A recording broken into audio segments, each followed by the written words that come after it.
YouTube channel teacher Pramod Kumar में आप सभी का हार्दिक स्वागत है। और आज के इस वीडियो में बीपीएससी प्रधान शिक्षक भर्ती परीक्षा 2024 हेतु प्रैक्टिस सेट 3 को देखेंगे। तो यदि आप बीपीएससी द्वारा आयोजित प्रधान शिक्षक भर्ती परीक्षा या बीपीएससी द्वारा आयोजित शिक्षक भर्ती परीक्षाओं की तैयारी कर रहे हैं तो यह वीडियो आप सभी के लिए इम्पोर्टेंट होने वाली है। और स्क्रीन पर यदि क्वेश्चन अच्छी तरह से नज़र नहीं आ रही होगी तो अपने वीडियो क्वालिटी को चेंज कर लीजिए, वीडियो क्वालिटी को बढ़ा लीजिए और मोबाइल के फुल स्क्रीन मोड में आप इस वीडियो को कर लीजिए ताकि आपको अच्छी तरह से नज़र आएगी। और अभी तक इस चैनल पर आप नए होंगे तो चैनल को ज़रूर सब्सक्राइब कर लेंगे, वीडियो को लाइक कर देंगे और इस वीडियो को अपने शिक्षक साथियों के साथ शेयर कर सकते हैं। और बेल आइकन को प्रेस कर लेंगे सब्सक्राइब करने के बाद ताकि जो भी इस चैनल से वीडियो अपलोड होगी उसका नोटिफिकेशन आपको तक मिल जाएगी। तो चलते हैं इस वीडियो में हम लोग क्वेश्चन को स्टार्ट करते हैं।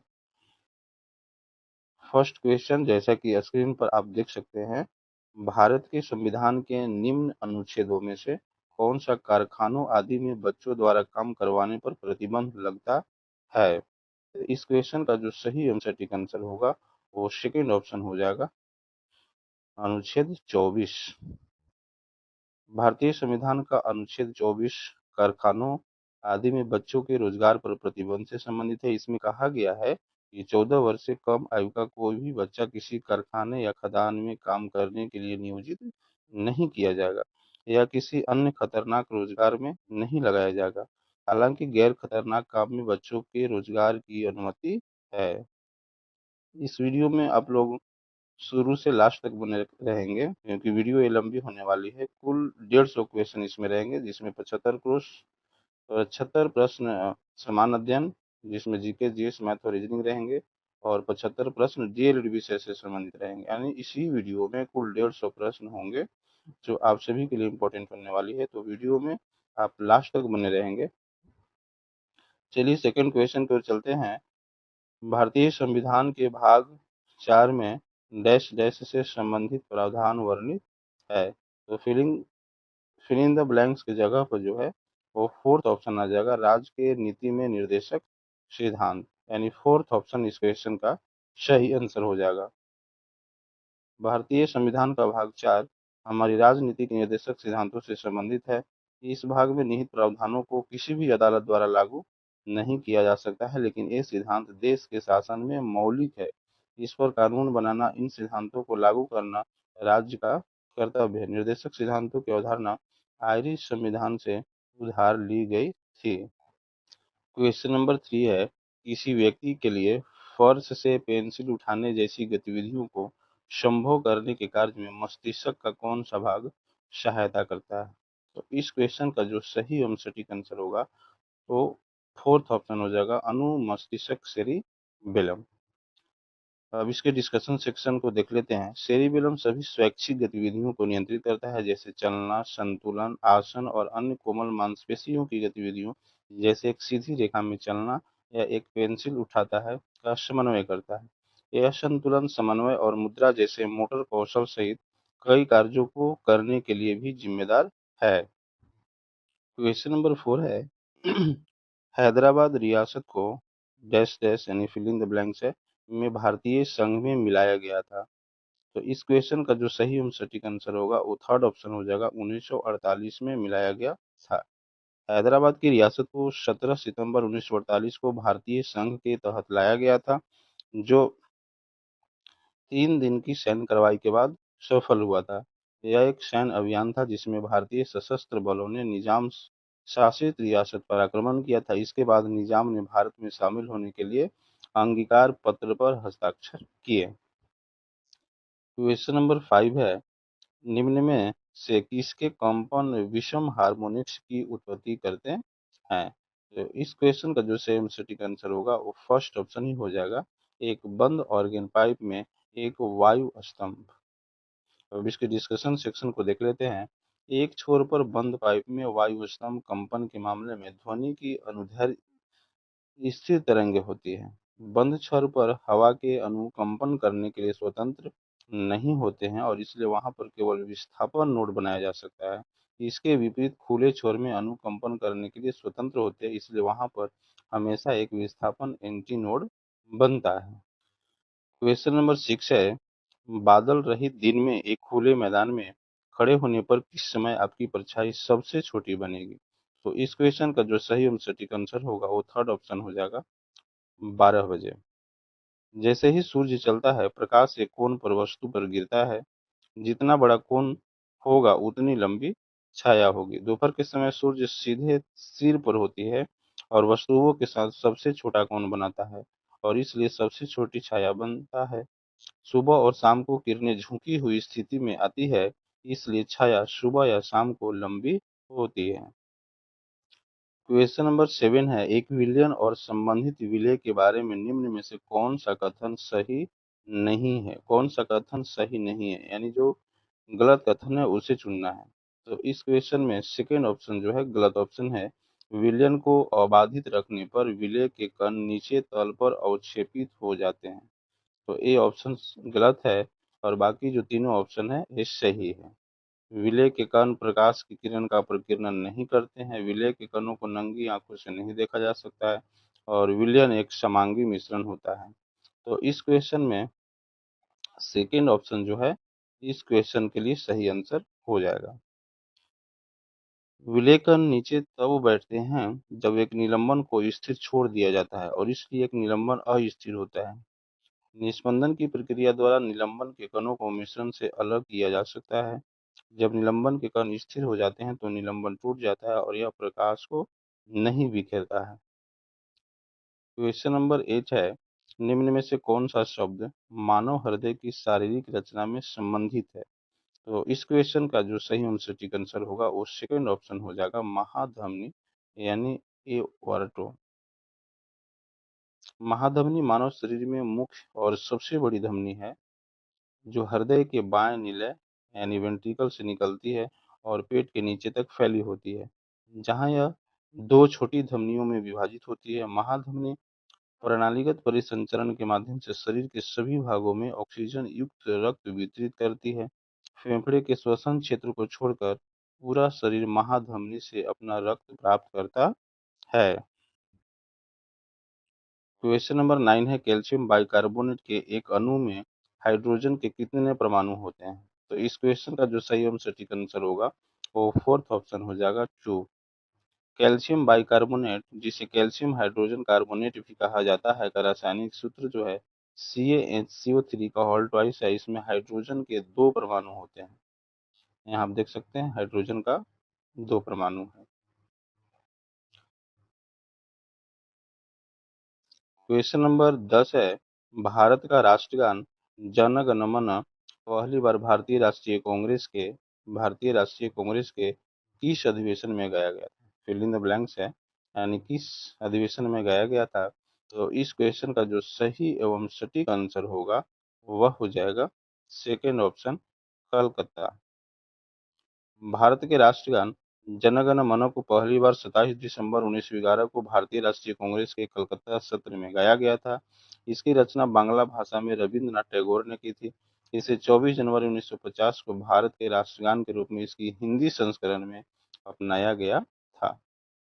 क्वेश्चन नंबर 11 है, 90 डिग्री पूर्व यामोत्तर fill in the blanks dash dash से होकर नहीं गुजरती है। तो फिल इन द ब्लैंक्स के जगह पे इस क्वेश्चन में सेकेंड ऑप्शन सही आंसर हो जाएगा, सिक्किम। यानी 90 डिग्री पूर्व यामोत्तर सिक्किम से होकर नहीं गुजरती है, बाकी ये तीनों जो है मेघालय, बांग्लादेश बांग्लादेश और भूटान से होकर गुजरती है। यानी इस क्वेश्चन का जो सही और सटीक आंसर होगा वो सेकेंड ऑप्शन हो जाएगा और वह है सिक्किम। ग्रीनविच से 90 डिग्री पूर्व में मध्याह्न रेखा देशांतर की एक रेखा है जो आर्कटिक महासागर, एशिया, हिंद महासागर, दक्षिणी महासागर और अंटार्कटिका के उत्तरी ध्रुव से दक्षिणी ध्रुव तक फैली हुई है। भारत में असम और मेघालय में धुबरी के पूर्व में गुजरती है। यह बांग्लादेश और भूटान से भी होकर गुजरती है।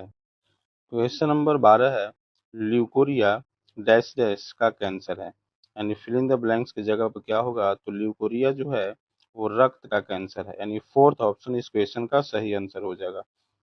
ल्यूकोमिया रक्त कैंसर का एक समूह है जो आमतौर पर अस्थि मज्जा में शुरू होता है और परिणामस्वरूप उच्च रक्त कोशिकाओं की संख्या असामान्य हो जाती है। यह असामान्य सफेद रक्त कोशिकाओं के अति उत्पादन का कारण बनता है। प्रतिरक्षा प्रणाली का हिस्सा जो शरीर को संक्रमण से बचाता है, ये रक्त कोशिकाएं पूरी तरह से विकसित नहीं होती है और इन्हें ब्लास्ट या ल्यूकोमिया कोशिकाएं कहा जाता है। क्वेश्चन नंबर 13 है, शुक्र के कितने प्राकृतिक उपग्रह हैं? तो इस क्वेश्चन का जो सही सटीक आंसर होगा वो फोर्थ ऑप्शन हो जाएगा, 0 यानी शून्य। शुक्र के पास कोई उपग्रह नहीं है। यह एक अंतर है जो सौर मंडल में ग्रहों के बीच केवल बुध के साथ साझा करता है। खगोलविदों के अनुसार शुक्र को शुरुआत में एक जबरदस्त झटका लगा और परिणामी मलबे से एक उपग्रह प्राप्त हुआ। ज्वारीय अंतःक्रिया के कारण उपग्रह धीरे धीरे ग्रह से दूर हो गया। अंत में उपग्रह तब तक अंदर की ओर घूमता रहा जब तक कि वह इससे टकरा नहीं गया और शुक्र के साथ विलय नहीं हो गया। क्वेश्चन नंबर 14 है, वह खाड़ी जो भारत को श्रीलंका से अलग करती है? तो इस क्वेश्चन का जो सही एवं सटीक आंसर होगा वो सेकंड ऑप्शन हो जाएगा, पाक की खाड़ी। पाक जल डमरू मध्य भारत के तमिलनाडु राज्य और श्रीलंका के द्वीप राष्ट्र के उत्तरी प्रांत के मन्नार जिले के बीच एक जल डमरू मध्य है। यह पूर्वोत्तर में बंगाल की खाड़ी को दक्षिण पश्चिम में पाक खाड़ी से जोड़ता है। क्वेश्चन नंबर 15 है, उस केंद्र शासित प्रदेश का नाम बताइए जो पूरी तरह से द्वीपों से मिलकर बना है? तो इस क्वेश्चन का जो सही एवं सटीक आंसर होगा वो सेकंड ऑप्शन हो जाएगा, लक्षद्वीप। लक्षद्वीप 12 टोलों, 3 भीतियों और 5 जलमग्न बैंकों का एक द्वीप समूह है जिसमें कुल 32 द्वीप और टापू है। मुख्य द्वीप कवरती, अगरती, मिनिकॉय और आमिनी है। लक्षद्वीप भारत के राष्ट्रपति द्वारा संविधान के अनुच्छेद 239 के तहत नियुक्त प्रशासक द्वारा शासित होता है। क्वेश्चन नंबर 16 है, भारत में मानस राष्ट्रीय उद्यान कहाँ स्थित है? तो इस क्वेश्चन का जो सही सटीक आंसर होगा वो थर्ड ऑप्शन हो जाएगा, असम। मानस राष्ट्रीय उद्यान एक राष्ट्रीय उद्यान है। यह एक यूनेस्को प्राकृतिक विश्व धरोहर स्थल, एक प्रोजेक्ट टाइगर रिजर्व, एक हाथी रिजर्व और असम में एक बायोस्फीयर रिजर्व है। 39,100 हेक्टेयर क्षेत्र को आरक्षित करते हुए यह मानस नदी तक फैला है और भूटान के जंगलों से उत्तर की ओर स्थित है। क्वेश्चन नंबर 17 है, लिंक्स जंगली बिल्ली की एक प्रजाति है जो भारत के किस राज्य में पाई जाती है? तो इस क्वेश्चन का जो सही सटीक आंसर होगा वो फोर्थ ऑप्शन हो जाएगा, जम्मू और कश्मीर। यूरेशियन लिनेक्स एक मध्यम आकार की जंगली बिल्ली है जो उत्तरी, मध्य और पूर्वी यूरोप से मध्य एशिया और साइबेरिया, तिब्बती पठार और हिमालय तक आती है। यह कश्मीर के लद्दाख क्षेत्र में पाया जाता है। क्वेश्चन नंबर 18 है, गन मेटल किसका मिश्र धातु है? इस क्वेश्चन का जो सही सटीक आंसर होगा वो सेकंड ऑप्शन हो जाएगा, CuSn तथा Zn। गन मेटल में तांबा जो है 88%, टीन 10%, जस्ता 2%। इसका उपयोग हथियार, मशीनों के पुर्जे, बंदूक, बैरल, गियर, बटन, बिल्ले, थालियां तथा वायरिंग बनाने में किया जाता है। क्वेश्चन नंबर 19 है, पक्षियों में तेल अथवा ग्रीन ग्रंथि किस भाग में होती है? तो इस क्वेश्चन का जो सही एवं सटीक आंसर होगा वो थर्ड ऑप्शन हो जाएगा, पूंछ के आधार पर। पक्षियों में तेल अथवा ग्रीन ग्रंथि होती है जो पूंछ के उद्भव स्थान के समीप पृष्ठ तल पर स्थित रहती है। इस ग्रंथि से तेल की तरह का एक स्राव निकलता है जिससे चोंच मुलायम रहती है। पक्षी इस स्राव को चोंच से फरों में लगाकर उन्हें चिकना तथा जलाभेद रखते हैं। शुतुरमुर्ग, कुछ तोतों तथा बैस्टार्ड में तेल ग्रंथि नहीं पाई जाती है। क्वेश्चन नंबर 20 है, वह पादप है जिसमें बीज फलों के भीतर होते हैं?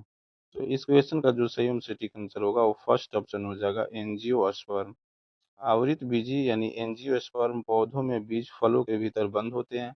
आवृत बीजी में अंडाशय एक अंडाशय के दीवार से घिरा होता है जिसे बाद में फल में बदल दिया जाता है। हमारे सर्वाधिक परिचित पौधे जैसे मटर, आम, नारियल, गेहूं और चावल आवृत बीजी यानी एंजियोस्पर्म वर्ग के हैं। इनके बीज सदैव फलों के अंदर बंद रहते हैं। फल परिपक्व निषेचित अंडाशय होता है। आवृत बीजियों यानी एंजियोस्पर्म के दो समूहों या वर्गों में बांटा जाता है, द्विबीजपत्री यानी जिसे डिक्टियोलेडॉन्स कहा जाता है और सेकंड है एक बीजपत्री जिसे मोनोसिटिलोडॉन्स कहा जाता है। क्वेश्चन नंबर 21 है, टोडा एक जनजाति है जो निवास करती है? तो इस क्वेश्चन का जो सही एवं सटीक आंसर होगा वो थर्ड ऑप्शन हो जाएगा, नीलगिरी की पहाड़ियों पर। टोडा जनजाति नीलगिरी की पहाड़ियों पर निवास करती है। इन्हें टोडी और टूडा के नाम से भी जाना जाता है। इनका मुख्य व्यवसाय पशु चारण है। इस जनजाति में बहुपति विवाह प्रथा प्रचलित है। क्वेश्चन नंबर 22 है, भारत के किस राज्य में नागार्जुन सागर परियोजना है? इस क्वेश्चन का जो सही और सटीक आंसर होगा वो फर्स्ट ऑप्शन हो जाएगा, आंध्र प्रदेश, ऑप्शन के अनुसार। क्योंकि अगर तेलंगाना होती तो तेलंगाना भी हो सकता था सही आंसर। नागार्जुन सागर परियोजना कृष्णा नदी पर स्थित है।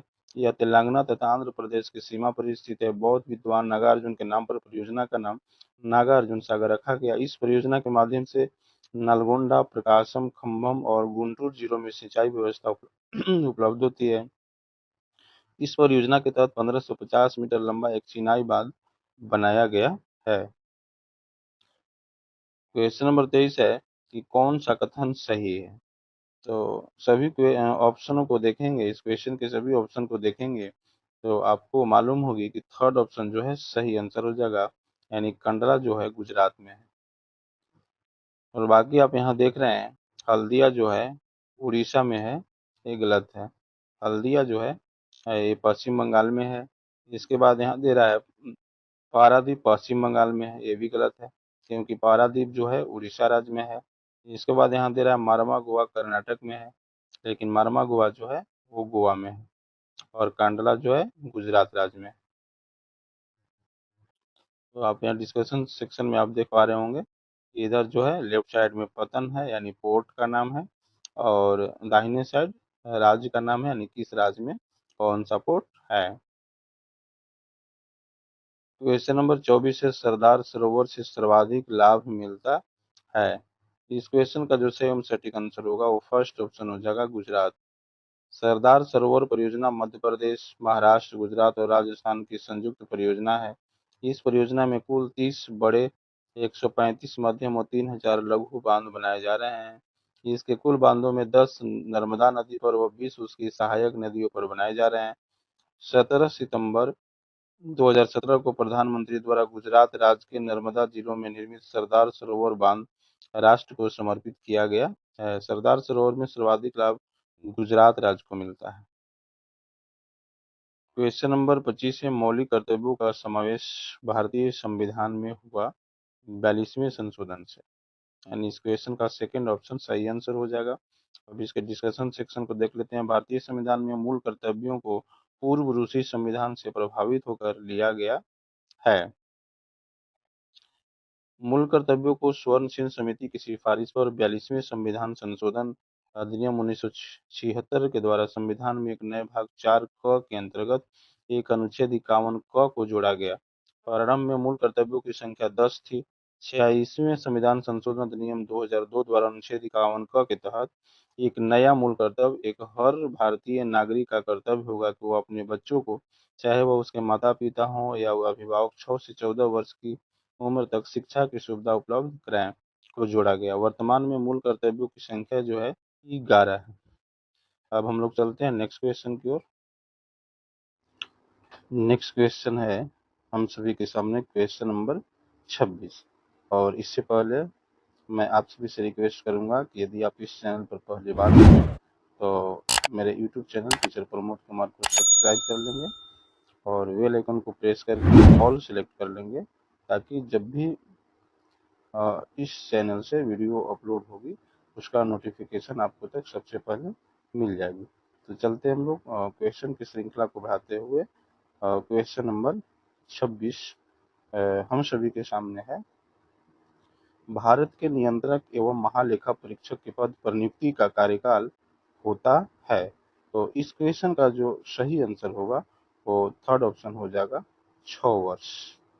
भारतीय संविधान के अनुच्छेद 148 में नियंत्रक एवं महालेखा परीक्षक के पद की व्यवस्था की गई है। नियंत्रक एवं महालेखा परीक्षक की नियुक्ति राष्ट्रपति द्वारा की जाती है। इसका कार्यकाल 6 वर्ष या 65 वर्ष, जो भी पहले हो, की आयु तक होता है। क्वेश्चन नंबर 27 है, जो व्यक्ति संसद का सदस्य नहीं है केंद्रीय मंत्री रह सकता है? और ऑप्शन है 1 वर्ष, 6 माह, 3 माह और 1 माह, यानी कितने माह तक रह सकता है यदि वह व्यक्ति संसद का सदस्य नहीं है? तो इस क्वेश्चन का जो सही एवं सटीक आंसर होगा वो सेकेंड ऑप्शन हो जाएगा 6 माह। अब इसके डिस्कशन सेक्शन को देख लेते हैं। भारतीय संविधान के अनुच्छेद 75(5) के तहत कोई मंत्री 6 माह की किसी अवधि तक संसद के किसी सदन का सदस्य नहीं है, उस अवधि की समाप्ति पर मंत्री नहीं रहेगा। अर्थात जो व्यक्ति संसद का सदस्य नहीं है वह 6 माह तक केंद्रीय मंत्री रह सकता है। क्वेश्चन नंबर 28 है, राज्यसभा में राज्यों को प्रतिनिधित्व निम्नलिखित में से किस आधार पर दिया जाता है। तो इस क्वेश्चन का जो सही एवं सटीक आंसर होगा वो सेकेंड ऑप्शन हो जाएगा, उनकी जनसंख्या के अनुपात में स्थान। राज्यसभा में राज्यों को प्रतिनिधित्व उनकी जनसंख्या के आधार पर दिया जाता है। राज्यसभा की अधिकतम संख्या 250 निर्धारित है। इसमें से 238 सदस्य राज्यों एवं संघ राज्य क्षेत्रों के प्रतिनिधि होते हैं, जबकि 12 सदस्य जिन्हें कला, साहित्य, विज्ञान और समाज सेवा विषयों के संबंध में विशेष ज्ञान या व्यवहारिक अनुभव हो, राष्ट्रपति द्वारा मनोनीत किए जाते हैं। क्वेश्चन नंबर 29 है, निम्न में कौन राज्यसभा का अध्यक्ष होता है।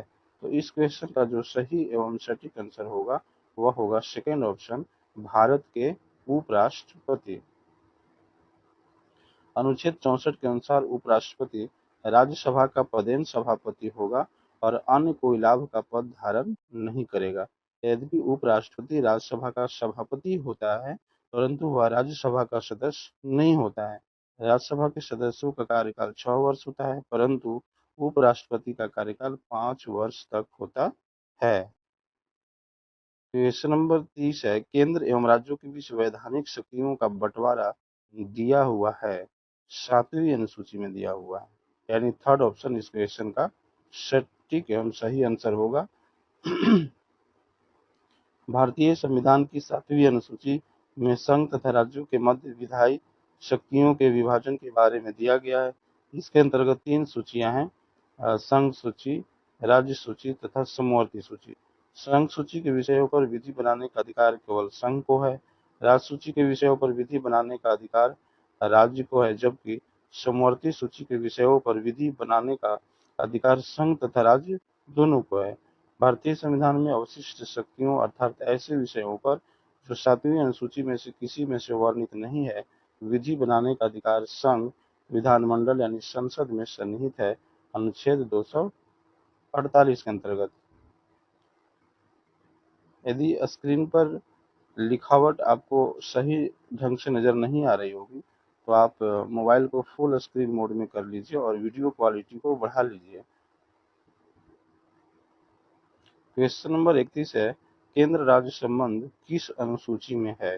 तो इस क्वेश्चन का जो सही एवं सटीक आंसर होगा वो फर्स्ट ऑप्शन हो जाएगा, 7वां। केंद्र राज्य संबंध संविधान की 7वीं अनुसूची तथा भाग 11 में है। भारत में केंद्र राज्य संबंध संघवाद की ओर उन्मुख है तथा संघवाद की यह प्रणाली कनाडा के संघवाद से ग्रहण की गई है। यह संबंध संविधान के प्रावधानों के अनुसार विनियमित होता है। क्वेश्चन नंबर 32 है, कौन सी भाषा हमारे संविधान की 8वीं अनुसूची में सम्मिलित नहीं है। आप चारों ऑप्शन को देखेंगे तो पता चलेगा कि राजस्थानी जो है भाषा हमारे संविधान की 8वीं अनुसूची में सम्मिलित नहीं है।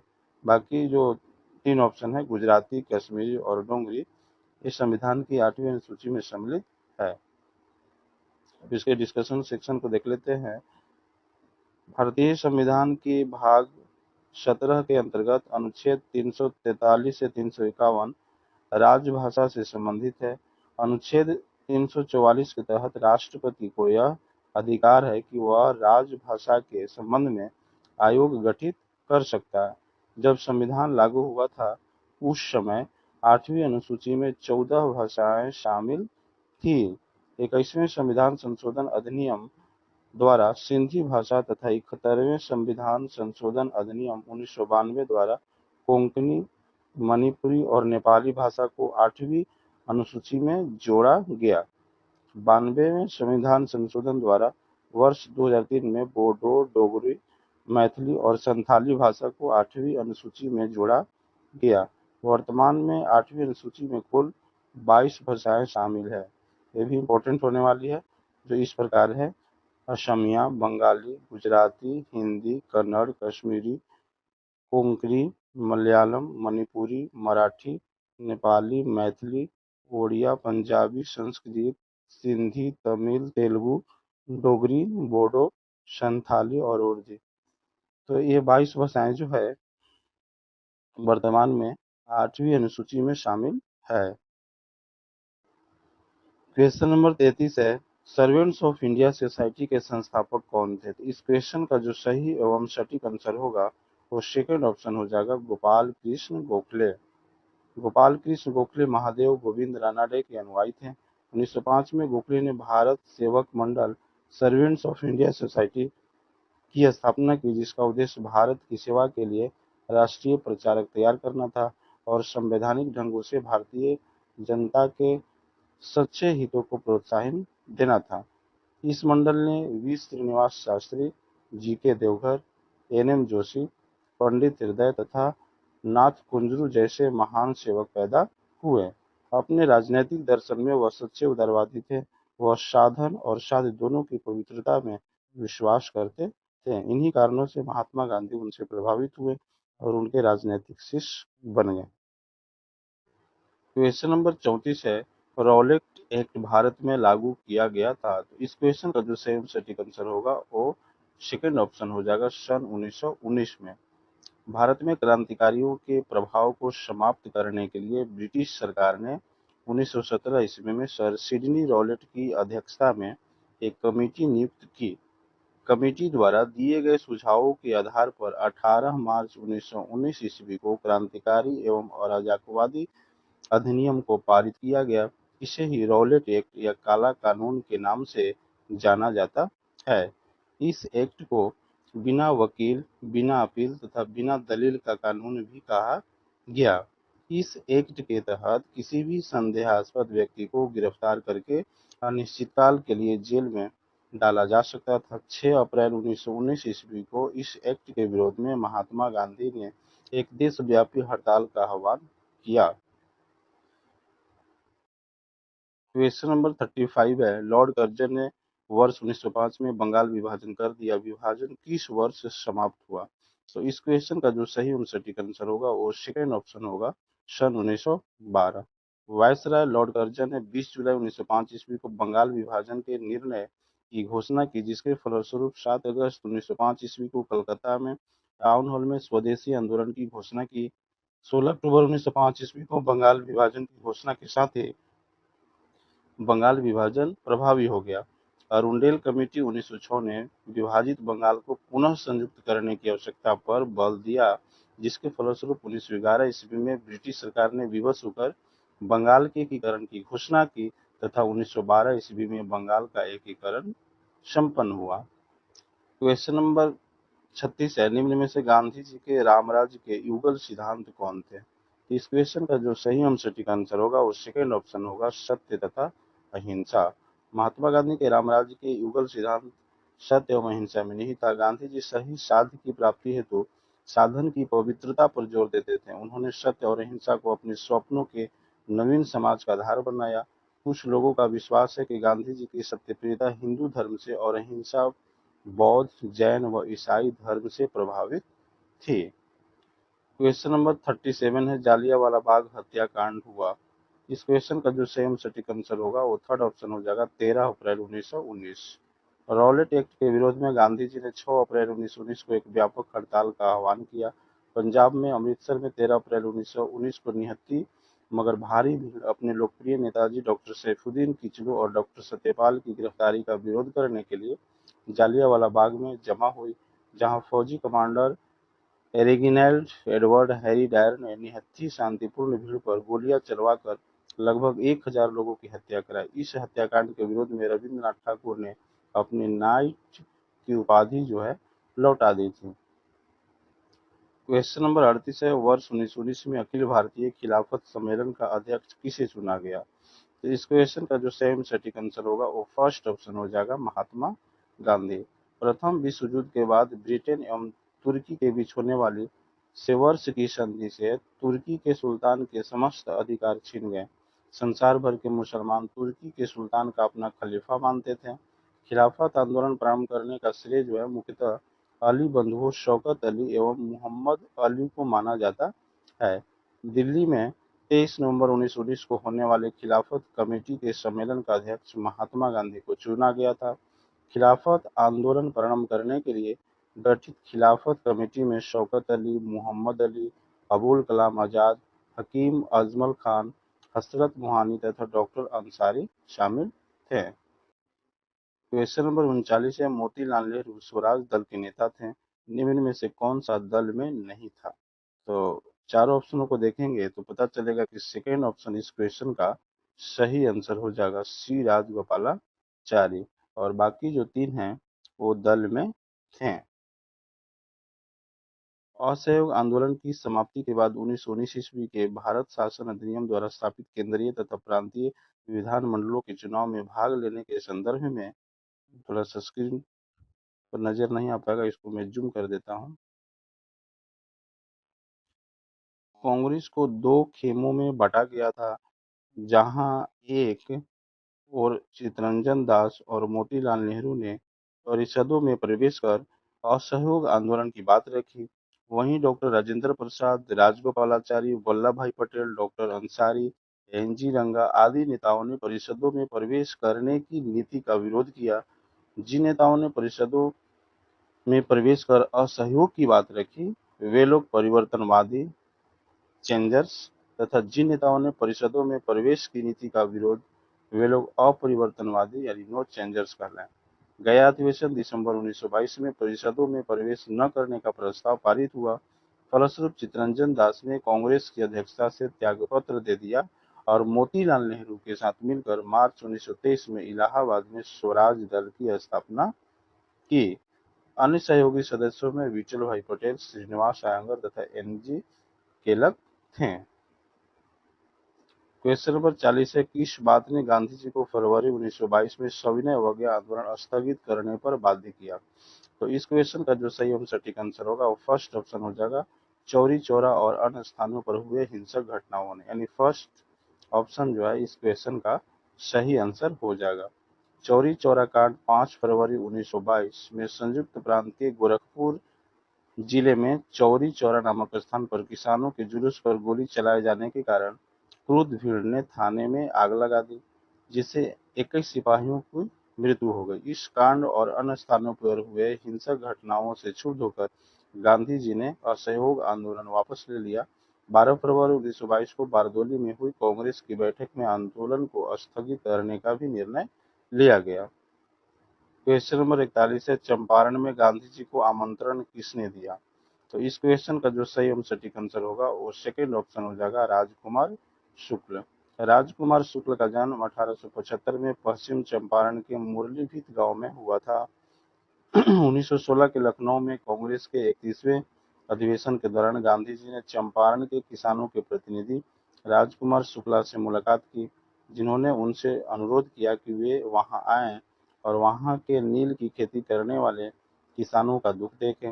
राजकुमार शुक्ल ने जसोली पट्टी पूर्वी चंपारण के किसान बाबू लोमराज सिंह के कहने पर कांग्रेस के 1916 ईस्वी के यानी 31st जो अधिवेशन है लखनऊ अधिवेशन में गांधी जी से मुलाकात की तथा उन्हें चंपारण आने का न्योता दिया।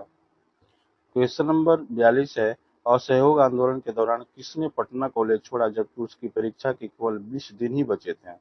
तो इस क्वेश्चन का जो सही एवं सटीक आंसर होगा वो थर्ड ऑप्शन हो जाएगा, जयप्रकाश नारायण। असहयोग आंदोलन के दौरान जयप्रकाश नारायण मौलाना अबुल कलाम आजाद द्वारा अंग्रेजी शिक्षा त्याग के आह्वान से अत्यधिक प्रभावित थे। यह तूफान के आगमन से पूर्व की स्थिति थी। जयप्रकाश पूरी तरह हिल गए। उन्होंने क्षण भर के लिए आकाश की ओर देखा। इस संक्षिप्त अनुभव ने उनके मन मस्तिष्क पर गहरी छाप छोड़ी। जयप्रकाश ने मौलाना के शब्दों के मन में बैठा लिया और अपनी परीक्षा आरंभ होने से मात्र 20 दिन पूर्व पटना कॉलेज छोड़ दिया। जयप्रकाश नारायण ने डॉक्टर राजेंद्र प्रसाद द्वारा स्थापित बिहार विद्यापीठ कॉलेज में दाखिला लिया और गांधी जी डॉक्टर अनुग्रह नारायण सिन्हा की प्रमुख विद्यार्थियों में शामिल हो गए। क्वेश्चन नंबर 43 है, सन 1930 में कांग्रेस का सविनय अवज्ञा आंदोलन इतना प्रभावी हुआ कि निम्नलिखित शहरों में से एक में अंग्रेजी राज कई महीनों तक गायब से हो गए थे। तो इस क्वेश्चन का जो सही सटीक आंसर होगा वो थर्ड ऑप्शन हो जाएगा, बढ़े ही। 1930 में शुरू हुआ सविनय अवज्ञा आंदोलन बिहार में इतना सफल हुआ कि मुंगेर जिले के बरही, जिसे बड़ही के नाम से भी जाना जाता है, में अंग्रेजी शासन के चिन्ह कई महीनों तक गायब से हो गए थे। क्वेश्चन नंबर 44 है, महात्मा गांधी तथा उनके सहयोगियों की 1942 में हुई धरपकड़ से बिहार में बहुत दंगे हुए। इसमें रेल सेवा पूर्ण रूप से ठप हो गई। उसमें अधिकांश प्रभावित जिला था। तो इस क्वेश्चन का जो सही एवं सटीक आंसर होगा वो फर्स्ट ऑप्शन हो जाएगा, मुंगेर। 11 अगस्त 1942 को बिहार के पटना में दंगे हुए। इसमें बहुत से लोग मारे गए, जिनमें बिहार में 7 छात्र भी शहीद हुए। रेल पट्टी उखाड़ने की सबसे ज्यादा घटना भारत छोड़ो आंदोलन के दौरान बिहार में हुई थी। इससे सर्वाधिक प्रभावित मुंगेर जिला का प्राय 2 सप्ताह तक बाहरी दुनिया से संपर्क कटा रहा था। क्वेश्चन नंबर 45 है, जयप्रकाश नारायण किस आंदोलन से संबंधित थे? तो चार ऑप्शन दिया हुआ है। तो इस चारों ऑप्शनों में जो सही आंसर होगा वो फोर्थ ऑप्शन होगा, भारत छोड़ो आंदोलन। लोकनायक के नाम से प्रसिद्ध बिहार के विख्यात स्वतंत्रता सेनानी और राजनीतिक विचारक जयप्रकाश नारायण, जिनका जन्म 1902 और मृत्यु 1979 में हुई थी, का सक्रिय राजनीतिक जीवन सविनय अवज्ञा आंदोलन से आरंभ हुआ। बिहार समाजवादी पार्टी और 1942 ईस्वी के भारत छोड़ो आंदोलन में सक्रिय भूमिका निभाने के बाद ये सर्वोदय आंदोलन से जुड़े रहे और सत्ता की राजनीति से अलग रहे। 1975 ईस्वी में आपातकाल की घोषणा के बाद उन्होंने सरकार के विरुद्ध जन आंदोलन का नेतृत्व किया और संपूर्ण क्रांति का भी आह्वान किया। क्वेश्चन नंबर 46 है, बिहार का कुल भौगोलिक क्षेत्रफल है? तो इस क्वेश्चन का जो सही एवं सटीक आंसर होगा वो थर्ड ऑप्शन हो जाएगा, लगभग 174 लाख वर्ग किलोमीटर। वर्तमान में बिहार जो है 9,90,163 वर्ग किलोमीटर एवं झारखंड जो है 79,719 वर्ग किलोमीटर में फैला हुआ है। क्षेत्रफल की दृष्टि से जो बिहार है वो 13वें स्थान पर, जबकि जनसंख्या की दृष्टि से तीसरे स्थान पर है। क्वेश्चन नंबर 47 है, किस देश की सीमा बिहार राज्य से जुड़ती है? इस क्वेश्चन का जो सही एवं सटीक आंसर होगा वह होगा नेपाल। बिहार के पश्चिम चंपारण, पूर्वी चंपारण, सीतामढ़ी, मधुबनी, सुपौल, अररिया, किशनगंज जिले नेपाल की सीमा से लगे हुए हैं। वर्तमान में बिहार में कुल 38 जिले हैं। नेपाल के साथ बिहार के सीमावर्ती 7 जिले हैं। पूर्वी बिहार में स्थित पूर्णिया पश्चिम बंगाल की सीमा पर है। क्वेश्चन नंबर 48 है, छोटा नागपुर का पठार मुख्यतः निर्मित है? इस क्वेश्चन का जो सही और सटीक आंसर होगा वो फर्स्ट ऑप्शन हो जाएगा, आर्कियन ग्रेनाइट द्वारा। छोटा नागपुर पठार का विस्तार झारखंड के रांची, हजारीबाग, संथाल, परगना, पलामू, धनबाद, सिंहभूम जिलों तथा पश्चिम बंगाल पुरुलिया जिला तक है। यह पठार आर्कियन ग्रेनाइट द्वारा निर्मित है। इसमें कोयला, लोहा, अभ्रक, तांबा इत्यादि खनन किया जाता है। क्वेश्चन नंबर 49 है, बिहार में पूर्व से पश्चिम की ओर नदियों का सही क्रम है? बूढ़ी गंडक, बागमती, कमला और कोसी। यानी सेकेंड ऑप्शन इस क्वेश्चन का सही आंसर हो जाएगा। बिहार में पूर्व से पश्चिम की ओर नदियों का सही क्रम है बूढ़ी गंडक, बागमती, कमला तथा कोसी। क्वेश्चन नंबर 50 है, दक्षिण बिहार में प्रचलित परंपरागत जल संरक्षण सिंचाई पद्धति कहलाती है? आहार और पइन। यानी फर्स्ट ऑप्शन ही इस क्वेश्चन का सही आंसर हो जाएगा। आहार पइन ढलवां जमीन पर पानी रोकने के लिए एवं वर्षा और बरसाती नदी नालों का पानी रोकने के लिए निर्मित बांध या पुश्ते हैं। समुचित स्थान पर पानी का बहाव रोकने के लिए 1 या 2 मीटर ऊंची मोटी दीवार खड़ी की जाती है। फिर बगल से पानी निकल न जाए, फैले नहीं, इसलिए दीवार के दाएं और बाएं जिधर पानी आता है पुश्ते बनाए जाते हैं। पुश्ते की ऊंचाई धीरे धीरे घटती जाती है और अंतिम छोर पर जमीन का सतह से मिल जाता है। पानी घेरने के लिए ढलान के तीनों ओर बनाई गई संरचना को आहार कहते हैं। पइन नहरों के जैसे ही है जो आहार में पानी लाती है और खेतों में पानी नहरों तक पहुंचाया जाता है। अब हम लोग चलते हैं नेक्स्ट क्वेश्चन की ओर। तो इस वीडियो में हम लोग क्वेश्चन की श्रृंखला को बढ़ाते हुए क्वेश्चन नंबर 51 तक पहुंच गए हैं। और मैं फिर से आप सभी से रिक्वेस्ट करना चाहूँगा कि यदि आप इस चैनल पर पहली बार वीडियो होंगे तो आप चैनल को सब्सक्राइब जरूर कर लेंगे और वीडियो को लाइक कर देंगे तथा इस वीडियो को अपने शिक्षक साथियों के साथ शेयर भी कर सकते हैं। तो चलते हैं हम लोग क्वेश्चन नंबर 51, जैसा कि स्क्रीन पर देख पा रहे होंगे। मैथ का प्रश्न है, दो संख्याओं का लघुत्तम समापवर्त 385 एवं इनका महत्तम समापवर्तक 5 है। यदि इन संख्याओं का योगफल 90 हो तो इनके मध्य अंतर ज्ञात कीजिए। तो हम सभी जानते हैं कि जैसा दिया हुआ है महत्तम समापवर्तक 5, तो महत्तम समापवर्त किन्हीं संख्याओं का वह मान होता है जिससे वह संख्या पूरी पूरी डिवाइड हो सकता है। तो हम लोग यहाँ सपोज करेंगे कि माना कि संख्याएं 5x एवं 5y है, दो संख्या हैं जहां x एवं y परस्पर अभाज्य है, यानी दोनों आपस में अभाज्य संख्या है। तो इनका लसर जो है 5xy हो जाएगा। और प्रश्न में दिया हुआ है कि लघुत्तम समापवर्तक 385 है, तो ये 5xy जो है 385 के बराबर हो जाएगा। यहाँ से xy बराबर 77 निकल जाएगा, जो समीकरण फर्स्ट के रूप में हम लोग सपोज कर लेंगे। इसके बाद दिया हुआ है कि इन संख्याओं का योगफल 90 है, तो 5x प्लस 5y बराबर 90 कर देंगे। इस तरह से यहाँ x प्लस वाई बराबर 18 मिल जाएगा, जो इक्वेशन सेकेंड के रूप में माना जाएगा। और अब हम लोग जैसा कि फॉर्मूला जानते हैं कि x माइनस वाई का whole square is equal to X plus Y का होल स्क्वायर माइनस 4xy होता है। और यहाँ पे x minus Y X plus Y और xy का वैल्यू पुट करेंगे तो x माइनस वाई आ जाएगा 4। इस प्रकार से हमें निकालना इनके मध्य अंतर, यानी 5x माइनस 5y का वैल्यू निकालना है। तो x और y का वैल्यू हम लोग यहाँ पे पुट करेंगे। जैसा कि हम लोग यहाँ पर देख रहे हैं कि x plus Y is equal to 18 है और x minus Y is equal to 4 आ गया। तो इन दोनों को ऐड हम करेंगे तो x और y का वैल्यू निकल जाएगा और वहाँ से हम लोग इनके फिर मध्य अंतर यानी 5x माइनस 5y को प्राप्त कर लेंगे। तो आप इस क्वेश्चन को खुद से भी सोल्व कर सकते हैं। क्वेश्चन नंबर 52 है, ए का वेतन बी के वेतन से 40% अधिक है, तो बी का वेतन ए के वेतन से कितना प्रतिशत कम है। ये क्वेश्चन प्रैक्टिस सेट 2 में भी था। हम लोग यहाँ पर देख रहे हैं कि 40% अधिक है, तो इसको हम लोग वहाँ पे x इज इक्वल टू 40 मान ले रहे थे और इसके बाद हम लोग उसे फार्मूला के रूप में बैठा दे रहे थे। वहाँ पे फार्मूला के रूप में बैठा दे रहे थे x बटा 100 प्लस x और इसके बाद 100 से हम लोग गुना कर दे रहे हैं। तो इस प्रकार से भी हम लोग निकाल सकते हैं, लेकिन यहाँ पर दूसरे रूप में निकाला गया है, तो इसको भी हम लोग देख लेते हैं। बी का वेतन 100 रुपया है तो ए का वेतन 140 रुपया हो जाएगा, क्योंकि यहाँ पे कहा जा रहा है कि ए का वेतन बी के वेतन से 40% अधिक है, तो 40 ज़्यादा हो जाएगा। अब अभिष्ट प्रतिशत निकालना होगा, 140 माइनस 100 कर देंगे जो ऊपर में रहेगा, इसके बाद नीचे हो जाएगा 140, क्योंकि पूछा जा रहा है कि ए के वेतन से कितना प्रतिशत कम है, तो ए का वेतन को नीचे रखेंगे और प्रतिशत निकालना है तो 100 से मल्टीप्लाई कर देंगे। इस प्रकार से 28.4/7% जो है इस क्वेश्चन का सही आंसर हो जाएगा, यानी फोर्थ ऑप्शन। क्वेश्चन नंबर 53 है, उस सबसे छोटी संख्या के अंकों का योगफल क्या है जिसे 6, 15, 36 एवं 75 से विभाजित करने पर प्रत्येक स्थिति में शेषफल 3 प्राप्त होता है एवं वह संख्या 11 से पूर्णतः विभाज्य है। तो इस क्वेश्चन के लिए हम लोग सबसे पहले 6, 15, 36 एवं 75 का एलसीएम निकालेंगे और एलसीएम हमारे पास आ जाएगा 900।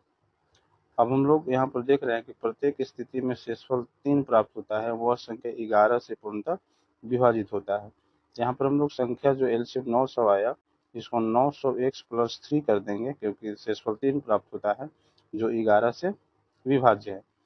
अब हम लोग 11 से 900 को डिवाइड करेंगे, 900 से डिवाइड करेंगे तो हमें मिल जाएगा इस प्रकार से 11 प्लस 80x और इसके बाद जो शेषफल 20 बचेगा उसको 20x के रूप में लिख देंगे और इसके बाद जो शेषफल 3 प्राप्त होता है वो 3 प्लस के रूप में रहेगा जो 11 से विभाज्य है। अब हम लोग यहाँ देखेंगे कि 11 प्लस 80x ये तो पूरा पूरा विभाज्य हो गया। अब बचा 20x, 20x प्लस 3, तो 20x प्लस 3 जो है इसमें हम लोग x का वैल्यू अगर 7 बैठाते हैं तो 11 से विभाज्य होगा। इस प्रकार से x का वैल्यू जो है 7 जो है आ जाएगा। और इस x के वैल्यू को हम लोग 900x प्लस 3 में बैठाएंगे, क्योंकि यह 11 से विभाज्य है। इस प्रकार से 6303 आ जाएगा और इसके अंकों का योग करेंगे, 6303 के सभी अंकों का योग करेंगे तो 12 आ जाएगा। इस प्रकार से फोर्थ ऑप्शन जो इस क्वेश्चन का सही आंसर हो जाएगा। क्वेश्चन नंबर 54 है, एक पुस्तकालय में गणित एवं सांख्यिकी की पुस्तकों की संख्या का संगत अनुपात 4:3 है। जब गणित की 12 नई पुस्तकें खरीदी जाती है तो अनुपात 5:3 हो जाता है। गणित के पुस्तकों की आरंभिक संख्या ज्ञात कीजिए। प्रारंभ में माना कि गणित के पुस्तकों की संख्या 4x है और सांख्यिकी के पुस्तकों की संख्या 3x है। क्योंकि रेशियो में 4:3 दिया हुआ है और हम लोग मानेंगे कि अनुपात में x शामिल है, तो 4x और 3x के रूप में मिल जाएगा। अब क्वेश्चन नेक्स्ट में कह रहा था कि गणित की 12 नई पुस्तकें खरीदी गई, तो गणित में 12 ऐड करेंगे, इसके बाद अनुपात जो है 5:3 हो जा रहा है। तो इसको जब हम लोग सोल्व करेंगे तो x का वैल्यू 12 आएगा और हमें निकालना है गणित के पुस्तकों की आरंभिक संख्या। तो गणित के पुस्तकों की आरंभिक संख्या 4x है। इस प्रकार से 4x, x का वैल्यू 12 पुट करेंगे तो 48 हमें आंसर मिल जाएगा, यानी थर्ड ऑप्शन इस क्वेश्चन के लिए सही आंसर हो जाएगा। क्वेश्चन नंबर 55 है, एक निश्चित धनराशि पर 5 वर्षों का साधारण ब्याज मूलधन का 9/20 प्राप्त होता है, तो ब्याज की वार्षिक दर है। तो दर इज इक्वल टू, हम लोग दर निकालना है तो दर का फॉर्मूला लिखेंगे, दर इज इक्वल टू ब्याज इंटू 100 बटा मूलधन गुने समय। और यहाँ पर हम लोग ये सभी को पुट कर देंगे तो फोर्थ ऑप्शन इस क्वेश्चन का सही आंसर मिल जाएगा। इसे दूसरे रूप में भी हम लोग सोल्व कर सकते हैं। जैसे क्वेश्चन कह रहा है कि साधारण ब्याज जो है मूलधन का 9/20, तो हम लोग मूलधन को एक्स मान लेंगे, मूलधन को एक्स मान लेंगे। तो साधारण ब्याज वो 9x/20 मिल जाएगा, 9x/20 मिल जाएगा। तो मूलधन और ब्याज हो गया और समय दिया हुआ है, समय 5 वर्ष दिया हुआ है। हम लोग आसानी से दर का फॉर्मूला लिख के और इन सभी वैल्यू को पुट करेंगे तो 9% जो है इस क्वेश्चन के लिए सही आंसर आ जाएगा। क्वेश्चन नंबर 56 है, 9 मीटर व्यास वाले एक वृत्ताकार पार्क के परितः यानी बाहर, इस वृत्त के बाहर 56 सेंटीमीटर चौड़े पथ का निर्माण किया जाता है, तो पथ का क्षेत्रफल क्या होगा, यानी रास्ता का क्षेत्रफल निकालना है। तो सबसे पहले हम लोग वृत्त के अंदर का जो रेडियस है वो 9 मीटर व्यास है, तो रेडियस हो जाएगा 9/2, पॉइंट में 4.5 मीटर हो जाएगा। अब बड़ा आर कहने का मतलब कि रास्ता सहित कितना रेडियस होगा। तो रास्ता सहित हम लोग जैसा कि जान रहे हैं कि 4.5 मीटर आ गया वृत्त का, और इसमें 0.56 को ऐड कर देंगे, क्योंकि इसके वृत्त के बाहर जो है 56 सेंटीमीटर चौड़ा रास्ता है। तो ये दोनों को ऐड करेंगे तो 5.06 मीटर जो आएगा वो सेंटर से लेकर बी तक आएगा, यानी रास्ता सहित रेडियस हो जाएगा। अब हमें पथ का क्षेत्रफल निकालना है, रास्ता का क्षेत्रफल निकालना है। तो सबसे पहले हम लोग क्या करेंगे, रास्ता सहित वृत्त का क्षेत्रफल जो है πr² हो जाएगा, πr²। और यहाँ पर बड़ा आर ले लेते हैं रेडियस की जगह पर, क्योंकि दो रेडियस होने वाली है। और जो वृत्त का क्षेत्रफल हो जाएगा, जो पहले से वृत्त दिया हुआ है, वो πr² हो जाएगा, πr²। इस प्रकार से ये दोनों में पाई कॉमन हो जा रहा है, तो pi into r² minus r² हो जाएगा। और यहाँ पर सभी वैल्यू को पुट करेंगे, यानी बड़ा रेडियस हो जाएगा, बड़ा आर 5.06 मीटर जो रास्ता सहित है, और छोटा आर जो सिर्फ वृत्त का रेडियस है वो 4.5 है। और इन सभी वैल्यू को पुट करेंगे तो 16.8256, यानी फोर्थ ऑप्शन इस क्वेश्चन का सही आंसर मिल जाएगा। क्वेश्चन नंबर 57 है, एक दुकानदार 500 रुपये अंकित मूल्य की एक वस्तु पर 20% एवं 10% की क्रमिक छूट देता है, उस वस्तु का विक्रय मूल्य क्या होगा। तो वस्तु का विक्रय मूल्य जो है 500 गुने 100 माइनस 20%, क्योंकि 20% पहली वस्तु पर दी जा रही है। इसके बाद 10% यानी 100 माइनस 10% कर देंगे और इन सभी वैल्यू को कैलकुलेट करेंगे तो 360 रुपया जो है यहाँ देख सकते हैं 100-20 यानी 80 हो जाएगा, और प्रतिशत जो है से बटा में 100 आ जाएगा। इसी प्रकार से यहाँ 100-10 है तो 90 हो जाएगा, प्रतिशत बटा में 100 हो जाएगा। और जब इसको कैलकुलेट करेंगे तो 360 रुपया इस क्वेश्चन के लिए सही आंसर हो जाएगा।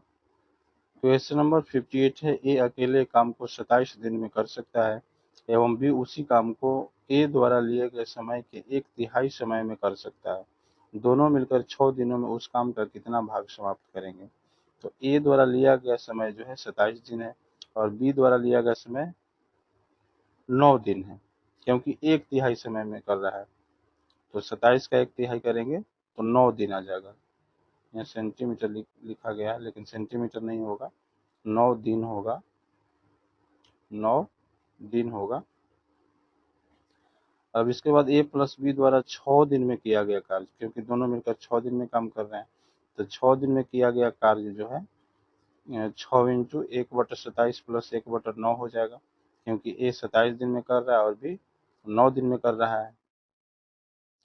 तो ए द्वारा 1 दिन में किया गया कार्य 1/27 हो जाएगा, और बी द्वारा 1 दिन में किया गया कार्य 1/9 होगा। और इसको कैलकुलेट करेंगे तो 8/9 भाग हो जाएगा, यानी थर्ड ऑप्शन इस क्वेश्चन के लिए सही आंसर हो जाएगा। नेक्स्ट क्वेश्चन 59 है, जो रीजनिंग का क्वेश्चन है। उस अक्षर समूह को चयन कीजिए जो दी गई श्रृंखला में अगली आएगी, यानी 1, 2, 3, 4। ये अक्षर समूह दिया हुआ है, तो चौथे नंबर पे क्या आएगा ये बताना है।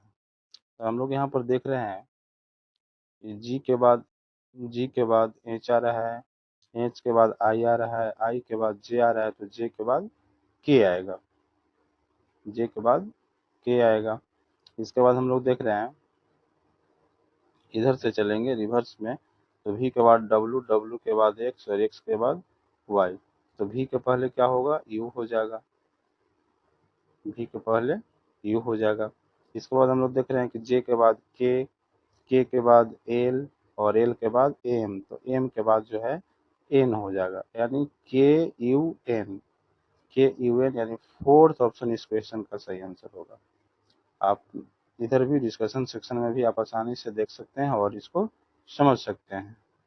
क्वेश्चन नंबर 60 है, एवी रीजनिंग का क्वेश्चन है कि रचना अपने माता पिता की एकमात्र संतान है। वो अपने मित्र से एक लड़की का परिचय करवाती है और कहती है कि वह मेरे बेटे कमल की बहन के पिता के ससुर की नातिन है।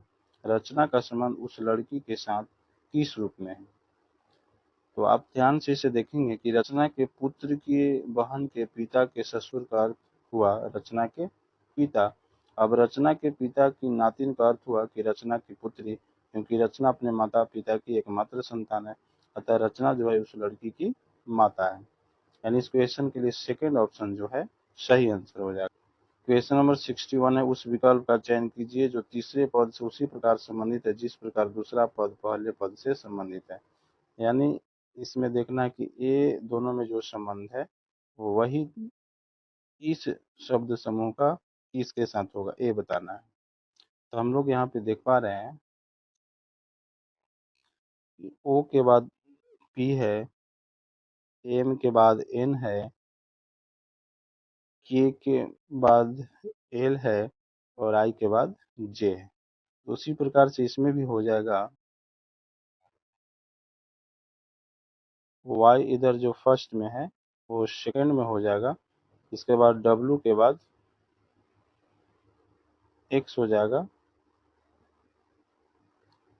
डिस्कशन सेक्शन से हम लोग देख लेते हैं, वाई के बाद जेड है, डब्लू के बाद एक्स है, यू के बाद वी है, और एस के बाद टी होगा। इस प्रकार से T V x Z, T V x Z, यानी फर्स्ट ऑप्शन इस क्वेश्चन के लिए सही आंसर हो जाएगा।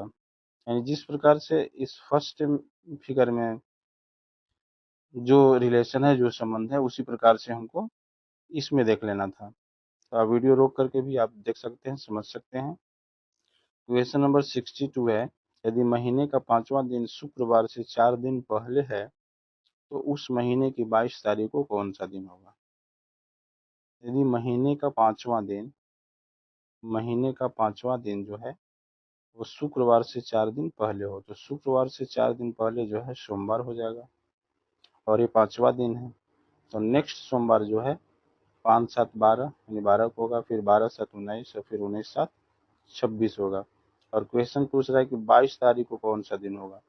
22 तारीख को, तो 22 तारीख जो है 19 + 3, तो 19 को सोमवार था, तो सोमवार प्लस 3 ऐड करेंगे तो बृहस्पतिवार आ जाएगा।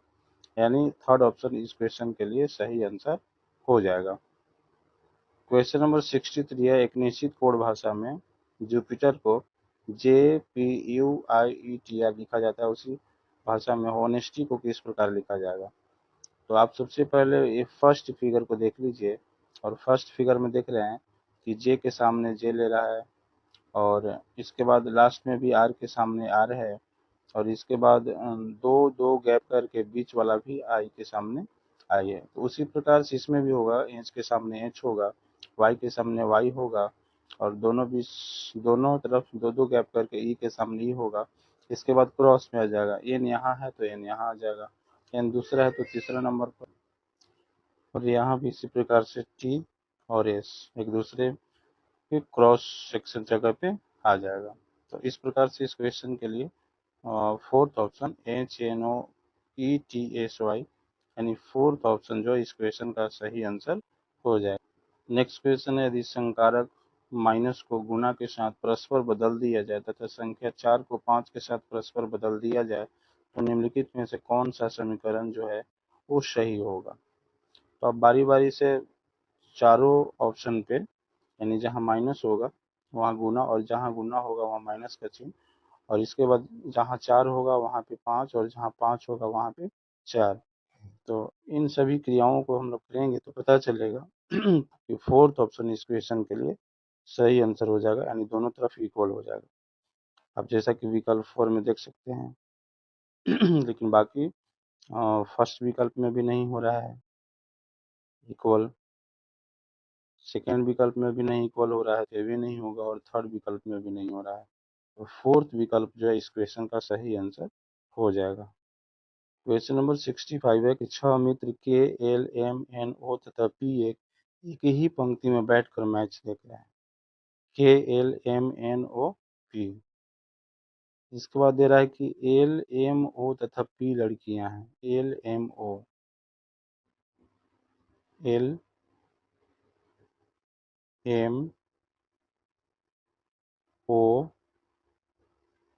तथा P, LMO तथा P ये लड़की हो गई।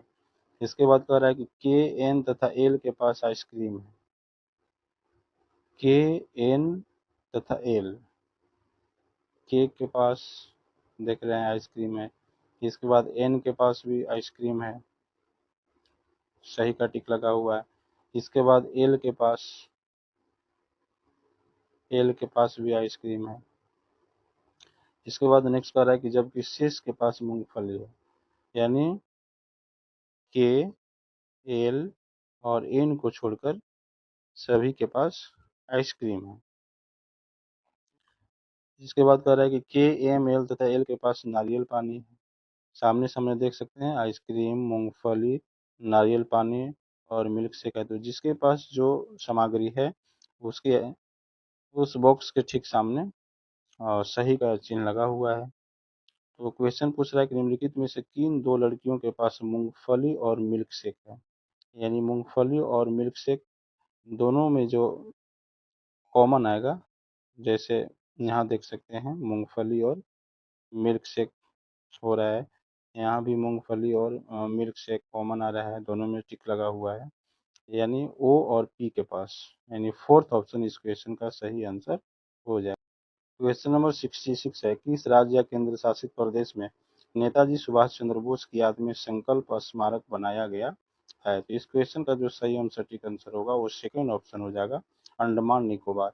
नेताजी सुभाष चंद्र बोस को समर्पित एक विशेष संकल्प स्मारक का उद्घाटन अंडमान और निकोबार द्वीप समूह में उस स्थान पर किया गया जहां स्वतंत्रता सेनानी भारत को स्वतंत्रता प्राप्त करने के बाद पहली बार तिरंगा फहराया था।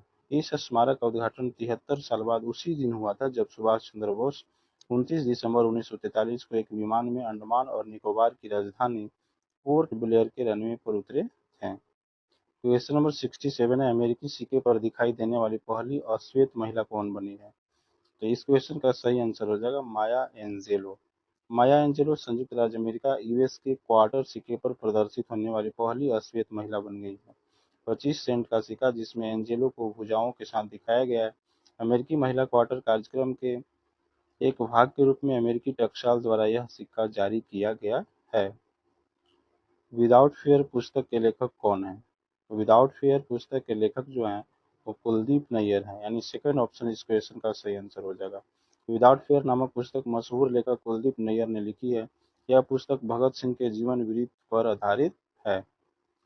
किस बैंक ने हाल ही में फिनटेक के लिए एक अलग आंतरिक विभाग की स्थापना की है?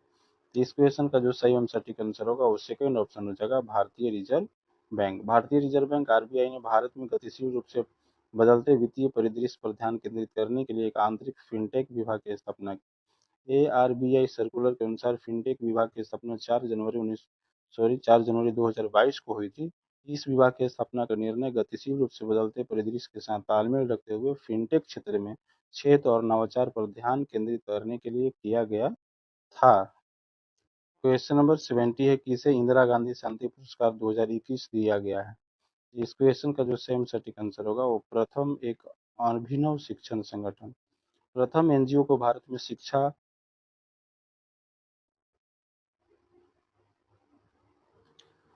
के दायरे का विस्तार करने के काम के लिए इंदिरा गांधी शांति पुरस्कार 2021 से सम्मानित किया गया है। यह सुनिश्चित करने के लिए कि प्रत्येक बच्चे की गुणवत्तापूर्ण शिक्षा तक पहुंच हो, एक चौथाई सदी से भी अधिक समय से इसका अग्रणी कार्य है। नेक्स्ट क्वेश्चन नंबर 71 है, 1 मई को मनाया जाता है। तो 1 मई को अंतर्राष्ट्रीय श्रम दिवस के रूप में मनाया जाता है, यानी फोर्थ ऑप्शन इस क्वेश्चन का सही आंसर होगा। 1 मई को अंतर्राष्ट्रीय श्रम दिवस मनाया जाता है। कई देशों में इसे मई दिवस के रूप में मनाया जाता है। श्रम दिवस का मूल मंत्र 8 घंटे का श्रम है। इसकी शुरुआत सन 1886 में शिकागो से हुई। भारत में सन 1927 में पहली बार श्रम दिवस मनाया गया। क्वेश्चन नंबर 72 है, भारत का पहला परमाणु मिसाइल ट्रैकिंग जहाज का क्या नाम है? इस क्वेश्चन का सही आंसर हो जाएगा आईएनएस ध्रुव। भारत ने अपना पहला उपग्रह और परमाणु मिसाइल ट्रैकिंग जहाज आईएनएस यानी भारतीय नौसेना जहाज ध्रुव लॉन्च किया गया है। यह अपनी तरह का पहला समुद्री निगरानी जहाज ओएसएस है जो लंबी दूरी पर बैलिस्टिक मिसाइलों को ट्रैक करने में सक्षम है। यह 10,000 टन का उपग्रह और बैलिस्टिक मिसाइल ट्रैकिंग जहाज है जिसे डीआरडीओ और राष्ट्रीय तकनीकी अनुसंधान संगठन एनटीआरओ के सहयोग से हिंदुस्तान शिपयार्ड लिमिटेड द्वारा बनाया गया। क्वेश्चन नंबर 73 है, उस भारतीय का नाम बताइए जिसने टोक्यो पैरालंपिक में महिलाओं की 10 मीटर एयर राइफल शूटिंग में स्वर्ण पदक जीता है। तो इस क्वेश्चन का जो सही एवं सटीक आंसर होगा वो फोर्थ ऑप्शन हो जाएगा अवनी लेखारा। भारतीय पैरालंपिक निशानेबाज अवनी लेखारा 19 वर्षीय ने टोक्यो पैरालंपिक 2020 में महिलाओं की 10 metre air rifle standing SH-1 स्पर्धा में भारत के लिए पहला स्वर्ण पदक जीता है। वह ओलंपिक और पैरालंपिक खेलों में निशानेबाजी में स्वर्ण पदक जीतने वाली पहली भारतीय महिला है। नेक्स्ट क्वेश्चन है, ईरान की मौद्रिक इकाई क्या है? तो ईरान की जो मौद्रिक इकाई है वो रियाल है, यानी फर्स्ट ऑप्शन इस क्वेश्चन का सही आंसर हो जाएगा। नेक्स्ट क्वेश्चन 75 है, द इंडिया स्टोरी नामक पुस्तक के लेखक कौन है? तो इस पुस्तक के लेखक जो है बिमल जलान है। आरबीआई के पूर्व गवर्नर बिमल जलान ने एक पुस्तक द इंडिया स्टोरी लिखी है जो 21 जुलाई 2021 को विमोचित की गई। यह पुस्तक भारत के आर्थिक इतिहास पर केंद्रित और इसका उद्देश्य भारत की राजनीतिक अर्थव्यवस्था के भविष्य के लिए सबक प्रदान करना है। The India story Rupa publication India द्वारा प्रकाशित है। अब हम लोग चलते हैं नेक्स्ट क्वेश्चन की ओर। और अभी तक क्वेश्चन नंबर 1 से 75 तक हम लोग समान अध्ययन यानी जिसमें जीके जीएस मैथ और रीजनिंग के प्रश्न को देखे हैं। अब हम लोग क्वेश्चन नंबर 76 से 150 तक डीएलएड विषय से संबंधित प्रश्नों को देखेंगे। तो आप वीडियो में बने रहें। चलते हम लोग नेक्स्ट क्वेश्चन की ओर। तो चलते हैं इस वीडियो में श्रृंखला को आगे बढ़ाते हुए, क्वेश्चन की श्रृंखला को बढ़ाते हुए क्वेश्चन नंबर 76 पर पहुंच चुके हैं। और क्वेश्चन नंबर 76 से क्वेश्चन नंबर 150 तक हम लोग डीएलएड विषय से संबंधित प्रश्नों को देखेंगे। और यदि इससे पहले इस चैनल पर पहली बार होंगे तो चैनल को जरूर सब्सक्राइब कर लेंगे और वीडियो को एक लाइक जरूर कर देंगे। तो चलते हैं क्वेश्चन की ओर। और जैसा कि क्वेश्चन है 76 बाल अधिकारों के संरक्षण का पहला अंतर्राष्ट्रीय दस्तावेज संयुक्त राष्ट्र द्वारा किस वर्ष बनाया गया? तो इस क्वेश्चन का जो सही एवं सटीक आंसर होगा वो फर्स्ट ऑप्शन हो जाएगा 1942। 1942 के चार्टर ऑफ यूनाइटेड नेशंस को बाल अधिकारों के संरक्षण का पहला अंतर्राष्ट्रीय पैरोकोर वाला दस्तावेज व प्रस्ताव माना जाता है। वस्तुतः यह एक चार्टर दस्तावेज था जिसका अभिप्राय एक ऐसे सरकारी प्रपत्र से था जिसकी कानूनी और राष्ट्रीय सर्वानुमति प्राप्त है। क्वेश्चन नंबर 77 है, इस्लामिक शिक्षा में गुरु शिष्य को क्रमशः किस नाम से जानते हैं? इस क्वेश्चन का जो सही और सटीक आंसर होगा वो पीर और मुरीद होगा, यानी गुरु को पीर और शिष्य को मुरीद के नाम से जाना जाता था। इस्लाम में शिक्षक को मौलवी, पीर और शिष्य को मुरीद कहा गया है। मुरीद शब्द से मुराद बना है। मुराद का अर्थ इच्छा व मन्नत है और इस्लाम एवं गुरु भक्ति से जो शिक्षा पूरी होती है उसे मुरीद पूरी होना कहा जाता था। क्वेश्चन नंबर 78 है, ज्योतिबा फुले समाज के सभी वर्गों को शिक्षा के समर्थक और जाति आधारित भेदभाव के विरुद्ध थे। यह संकल्पना अनुरूप है उपरोक्त सभी का, यानी समावेशी शिक्षा, नई शिक्षा और वैज्ञानिक शिक्षा, ये तीनों की समर्थक थे। भेदभाव रहित एवं सह अस्तित्व के व्यापक सिद्धांत समावेशी, नवचारी एवं वैज्ञानिक शिक्षा की विशेषता है। महात्मा गांधी राव गोविंद राव फुले एक भारतीय समाज सुधारक, समाज प्रबोधक, विचारक, समाजसेवी, लेखक, दार्शनिक तथा क्रांतिकारी कार्यकर्ता थे। इन्हें महात्मा फुले एवं ज्योतिबा फुले के नाम से भी जाना जाता है। सितंबर 1873 में इन्होंने महाराष्ट्र में सत्य शोधक समाज नामक संस्था का गठन किया। महिलाओं व दलितों के उत्थान के लिए इन्होंने अनेक कार्य किए। समाज के सभी वर्गों को शिक्षा प्रदान करने के प्रबल समर्थक थे। ये भारतीय समाज में प्रचलित जाति पर आधारित विभाजन और भेदभाव के विरुद्ध थे। क्वेश्चन नंबर 79 है, निम्नलिखित में से किस सिद्धांत का संबंध जॉन बॉल्बी से है? तो इस क्वेश्चन का जो सही और सटीक आंसर होगा वो फर्स्ट ऑप्शन होगा, अटैचमेंट थ्योरी। जॉन बॉल्बी एक ब्रिटिश मनोवैज्ञानिक और मनोविश्लेषक थे जिन्होंने माना था कि बचपन का अटैचमेंट में बाद के विकास और मानसिक क्रियाकलाप में महत्वपूर्ण भूमिका निभाती है। मनोविज्ञानी मैरी एंसवर्थ के काम के साथ उनके काम ने अटैचमेंट सिद्धांत के विकास में योगदान दिया। बॉल्बी का मानना था कि बच्चों को अटैचमेंट वस्तुतः पोषण और आराम प्रदान करता है और यह बच्चे के अस्तित्व में भी सहायता करता है। देखभाल करने वाले के लगाव से यह सुनिश्चित होता है कि बच्चे की जरूरतों को पूरा किया जा रहा है और वह पर्यावरण में खतरों से संरक्षित है। क्वेश्चन नंबर 80 है, भारत में बाल शिक्षा के जनक माने जाते हैं। तो इस क्वेश्चन का जो सही और सटीक आंसर होगा वो सेकंड ऑप्शन हो जाएगा, गिजुभाई बधेखा। गिजुभाई बधेखा को भारत में बाल शिक्षा, चाइल्ड एजुकेशन के जनक माने जाते हैं। गिजुभाई परतंत्र भारत के महान शिक्षाविद थे। उनका जन्म 1885 में भावनगर में हुआ था। क्वेश्चन नंबर 81 है, प्रथम पीढ़ी के शिक्षार्थी सबसे अधिक कठिनाई महसूस करते हैं पहली भाषा सीखने में, यानी फोर्थ ऑप्शन जो है इस क्वेश्चन का सही आंसर हो जाएगा। ऐसे शिक्षार्थी जिनके माँ बाप तथा अन्य पूर्वज अशिक्षित एवं अनपढ़ हो रहे हों और उन्हें अपनी नई पीढ़ी के सदस्य के रूप में पहली बार शिक्षा का अवसर प्राप्त हो रहा है, वैसे बालक प्रथम पीढ़ी की अधिगमकर्ता व बालक है। ये अपने विचारों को व्यक्त नहीं कर पाते हैं तथा इनमें आत्मविश्वास की कमी पाई जाती है। क्वेश्चन नंबर 82 है, बाल श्रम निषेध अधिनियम 1986 जो है वो 14 वर्ष तक के बच्चों पर सभी प्रकार के बाल श्रम को निषेध करता है, यानी फर्स्ट ऑप्शन इस क्वेश्चन का सही आंसर हो जाएगा। बाल श्रम निषेध एक्ट 1986 का संदर्भ हमारे मौलिक अधिकारों में संविधान के भाग 3 अनुच्छेद 1235 में है, 12 से लेकर 35 में है। अनुच्छेद 24 के अनुसार 14 वर्ष से कम आयु वाले किसी बच्चे को कारखानों, खानों या अन्य किसी जोखिम भरे काम पर नियुक्त नहीं किया जा सकता है। बालकों के नियोजन का प्रतिषेध है। क्वेश्चन नंबर 83 है, रचनात्मक लेखन कार्य सीखने वाले को निम्न में से क्या उचित है? तो पार्श्व सोच और समस्या सुलझाने में अच्छा, यानी फोर्थ ऑप्शन इस क्वेश्चन का सही आंसर हो जाएगा। पार्श्व सोच यानी लैटरल थिंकिंग में रचनात्मक को संदर्भित करने का मतलब उच्च कोटि के अनुभव तथा क्रिया प्रदान करना है। इसे एडवर्ड डी बोनो ने पार्श्विक चिंतन कहा है। इसे गिलफर्ड ने अपसारी चिंतन कहा है। पार्श्विक चिंतन में समस्या को परिभाषित करने तथा उसकी व्याख्या करने के लिए वैकल्पिक तरीकों को खोजा जाता है। क्वेश्चन नंबर 84 है, 6 से 11 वर्ष के बच्चे अनुपात में पतले हो जाते हैं क्योंकि वे इस अवधि में लंबाई बढ़ती है, यानी सेकेंड ऑप्शन इस क्वेश्चन का सही आंसर हो जाएगा। यह अवस्था बाल्यावस्था में आती है। इसमें शारीरिक विकास में स्थिरता आ जाती है। विकास मंद गति से होता है। इसकी अवस्था 2 से 12 वर्ष तक होती है। 6 से 11 वर्ष की अवस्था में एकदम लंबाई बढ़ने से बच्चे अनुपात में पतले दिखाई देते हैं। क्वेश्चन नंबर 85 है, व्यक्तिगत शिक्षार्थी एक दूसरे से किस प्रकार भिन्न होते हैं? तो वृद्धि और विकास के सिद्धांत। व्यक्तिगत शिक्षार्थी में विभिन्नता पाने का जो कारण है वह है वृद्धि और विकास। वृद्धि और विकास सतत चलने वाली प्रक्रिया जो असहाय शिशु को प्रौढ़ एवं आत्मनिर्भर बनाती है। यह जन्म पूर्व से जीवन पर्यंत चलती रहती है।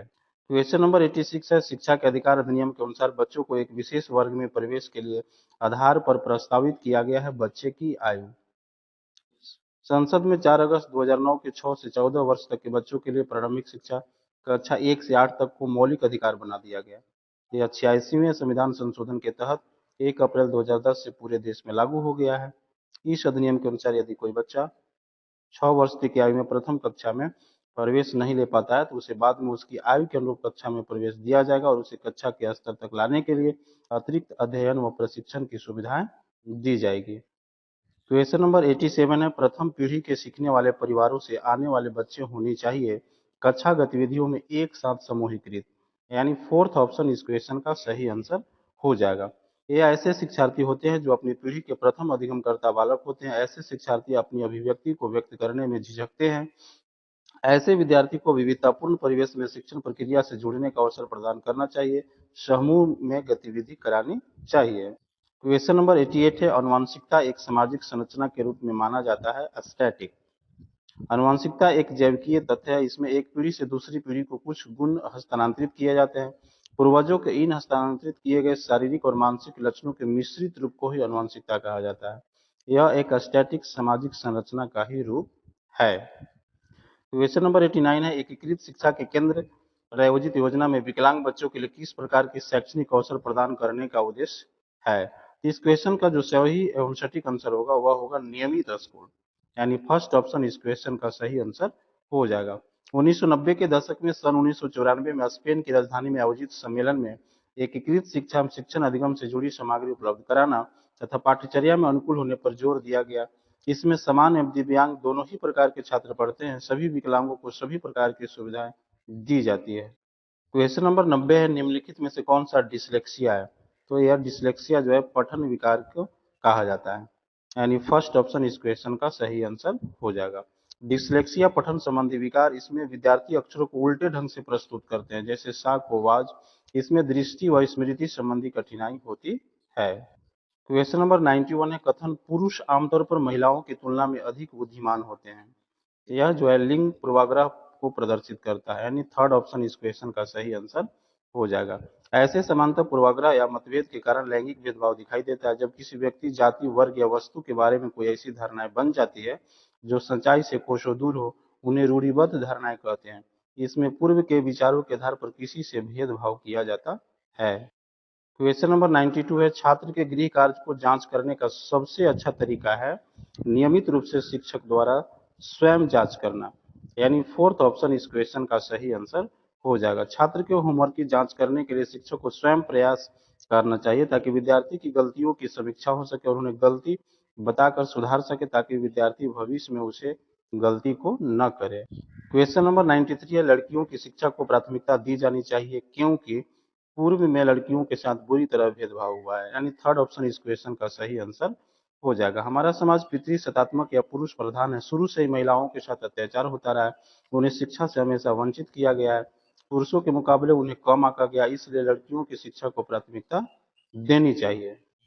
क्वेश्चन नंबर 94 है, एकीकृत शिक्षा की सफलता निर्भर करती है शिक्षकों में मनोवैज्ञानिक परिवर्तन पर, यानी फोर्थ ऑप्शन इस क्वेश्चन का सही आंसर हो जाएगा।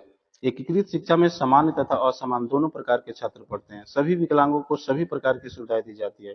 इसमें शिक्षण अधिगम से जुड़ी सामग्री उपलब्ध कराना तथा पाठ्यचर्या में अनुकूलन यह सभी शिक्षक पर ही निर्भर करता है। क्वेश्चन नंबर 95 है, प्राथमिक शिक्षा का विचार जो है वो महात्मा गांधी ने दिया था, यानी थर्ड ऑप्शन इस क्वेश्चन का सही आंसर हो जाएगा। वर्धा योजना या जाकिर हुसैन समिति ने राष्ट्रीय स्तर पर प्रारंभिक शिक्षा का अध्ययन किया था। यह योजना गांधी जी के शिक्षा दर्शन का परिणाम है। 1937 में महात्मा गांधी की अध्यक्षता में आयोजित अखिल भारतीय राष्ट्रीय शिक्षा सम्मेलन में बेसिक शिक्षा का प्रतिवेदन प्रस्तुत एवं पारित हुआ।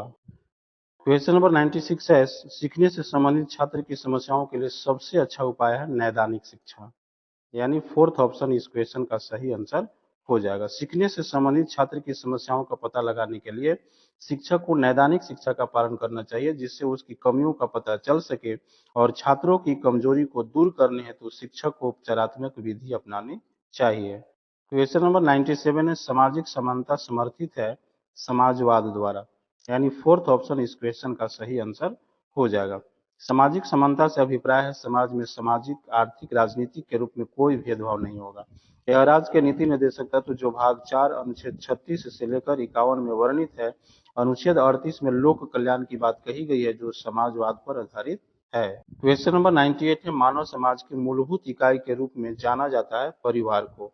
यानी फोर्थ ऑप्शन इस क्वेश्चन का सही आंसर हो जाएगा। समाज की मूलभूत इकाई परिवार है जो समाज को नींव प्रदान करती है। बच्चे का पहला शिक्षा घर परिवार होता है जो बच्चे को अनौपचारिक शिक्षा के माध्यम से प्रदान करती है। बच्चे के समाजीकरण में परिवार का महत्वपूर्ण योगदान होती है। क्वेश्चन नंबर 99 है अरस्तु के अनुसार मनुष्य की प्रकृति क्या है। तो इस क्वेश्चन का सही एवं सटीक आंसर होगा फर्स्ट ऑप्शन सामाजिक। अरस्तु के अनुसार मनुष्य एक सामाजिक प्राणी है लेकिन मनुष्य स्वभाव से ही राजनीतिक प्राणी है जो कुल, समूह और ग्रामों में एक ऐसे समाज का निर्माण करता है जिसका लक्ष्य पूर्ण और आत्मनिर्भर जीवन की प्राप्ति है। यह बिना राजनीतिक संस्था के संभव नहीं है। क्वेश्चन नंबर 100 है एक लघु स्कूल है परिवार। यानी थर्ड ऑप्शन इस क्वेश्चन का सही आंसर हो जाएगा। परिवार एक छोटी सी सामाजिक संस्था है जिसमें रहते हुए बालक माता पिता के अतिरिक्त भाई बहनों तथा अन्य संबंधियों के संपर्क में आता है। बालक परिवार के प्रत्येक सदस्य से प्रत्येक क्षण प्रभावित होता है तथा अपने व्यक्तित्व का निर्माण करता है। परिवार एक लघु स्कूल की भूमिका निभाती है। अब चलते हैं नेक्स्ट क्वेश्चन की ओर। चलिए इस वीडियो में क्वेश्चन की श्रृंखला को आगे बढ़ाते हुए हम लोग क्वेश्चन नंबर 101 तक आ गए हैं और अभी तक आप मेरे इस YouTube चैनल को सब्सक्राइब नहीं किए हैं तो सब्सक्राइब जरूर कर लेंगे और सब्सक्राइब करने के बाद बेल आइकन को प्रेस करते हुए ऑल सेलेक्ट कर लेंगे ताकि जब भी इस चैनल पे वीडियो अपलोड होगी उसका नोटिफिकेशन आपको तक सबसे पहले मिल जाएगा। तो चलते हैं इस वीडियो में क्वेश्चन की श्रृंखला को बढ़ाते हुए क्वेश्चन नंबर 101 जैसा कि आप सभी स्क्रीन पर देख पा रहे होंगे। समुदाय के लिए शिक्षा का कौन सा उद्देश्य सबसे अधिक उपयोगी है। तो इस क्वेश्चन का जो सही एवं सटीक आंसर होगा वो थर्ड ऑप्शन हो जाएगा समाजीकरण। समुदाय के विकास के लिए शिक्षा का उद्देश्य होता है समाजीकरण। समुदाय को समाज के अनुसार ढालने का माध्यम शिक्षा है। यह विद्यार्थी को समाज के अनुसार बदलने में सहायक होता है। क्वेश्चन नंबर 102 है शिक्षा पर राष्ट्रीय नीति 1986 यह अनुशंसा करती है कि शिक्षा की औपचारिक व्यवस्था और देश की समृद्ध और विविध सांस्कृतिक परंपरा के बीच मौजूद विकेंद्रीकरण की आवश्यकता है। यह मानता है कि भारत में शिक्षा की अपर्याप्त प्रगति है। यानी सेकेंड ऑप्शन इस क्वेश्चन का सही आंसर हो जाएगा। भारत में शिक्षा की अपर्याप्त प्रगति हुई है। राष्ट्रीय शिक्षा नीति 1986 शिक्षा की नई दिशा दो बातों पर विशेष बल देती है। 14 वर्ष की अवस्था तक के सब बच्चों को विद्यालयों में भर्ती तथा उनके विद्यालय में गुणात्मक रूप से टिके रहना। इसके अलावा अन्य काफी सारे कार्य इसके माध्यम से हुए हैं। क्वेश्चन नंबर 103 है किस पद्धति ने शैक्षणिक मनोविज्ञान को विज्ञान बनाया है। तो इस क्वेश्चन का जो सही एवं सटीक आंसर होगा वो फोर्थ ऑप्शन हो जाएगा प्रायोगिक विधि। प्रायोगिक रूप से शैक्षिक मनोविज्ञान इस बात का अध्ययन करता है कि विभिन्न आयु वर्ग के लोग कैसे सीखते हैं। शैक्षिक मनोविज्ञान मूलतः शैक्षिक और कार्यदशा दोनों में निर्देशात्मक विधियों एवं सामग्रियों के उपयोग पर बल देता है। उस विधि का नाम बताएं जो एक समय में केवल एक व्यक्ति से संबंधित है और अपने समायोजन को बढ़ावा देता है। यानी इस क्वेश्चन का जो सही सटीक आंसर होगा वो फर्स्ट ऑप्शन हो जाएगा केस अध्ययन। कभी जो मनोवैज्ञानिकों को किसी व्यक्ति विशेष अथवा वंश विशेष अथवा वर्ग विशेष की विलक्षणता तथा समस्याओं को जानना होता है तो मनोवैज्ञानिक प्राय जीवन इतिहास विधि का प्रयोग करते हैं। क्वेश्चन नंबर 105 है शिक्षक का प्राथमिक कार्य है छात्र को शिक्षा के प्रति प्रोत्साहित करना और मार्गदर्शित करना। यानी सेकेंड ऑप्शन इस क्वेश्चन का सही आंसर हो जाएगा। शिक्षा का प्राथमिक कार्य छात्रों को शिक्षा में रुचि उत्पन्न करना तथा प्रोत्साहित करना जिसके कारण उनको अध्ययन में रुचि बने रहे और विद्यार्थी एक सही मार्गदर्शन पर जा सके। क्वेश्चन नंबर 106 है निम्नलिखित में से कौन प्रारंभिक शिक्षक की सफलता के लिए सबसे महत्वपूर्ण कारक है। तो इस क्वेश्चन का सही एवं सटीक आंसर हो जाएगा फर्स्ट ऑप्शन उनके व्यक्तित्व और कक्षा को आत्मसात करने की क्षमता। एक छात्र के लिए सबसे बड़ा प्रेरणा स्रोत उसका शिक्षक होता है। एक शिक्षक के समस्त गुण आदत व्यवहार बच्चों में आ जाते हैं। प्रारंभिक शिक्षक को संवेदनशील भावुक एवं मातृत्व होनी चाहिए।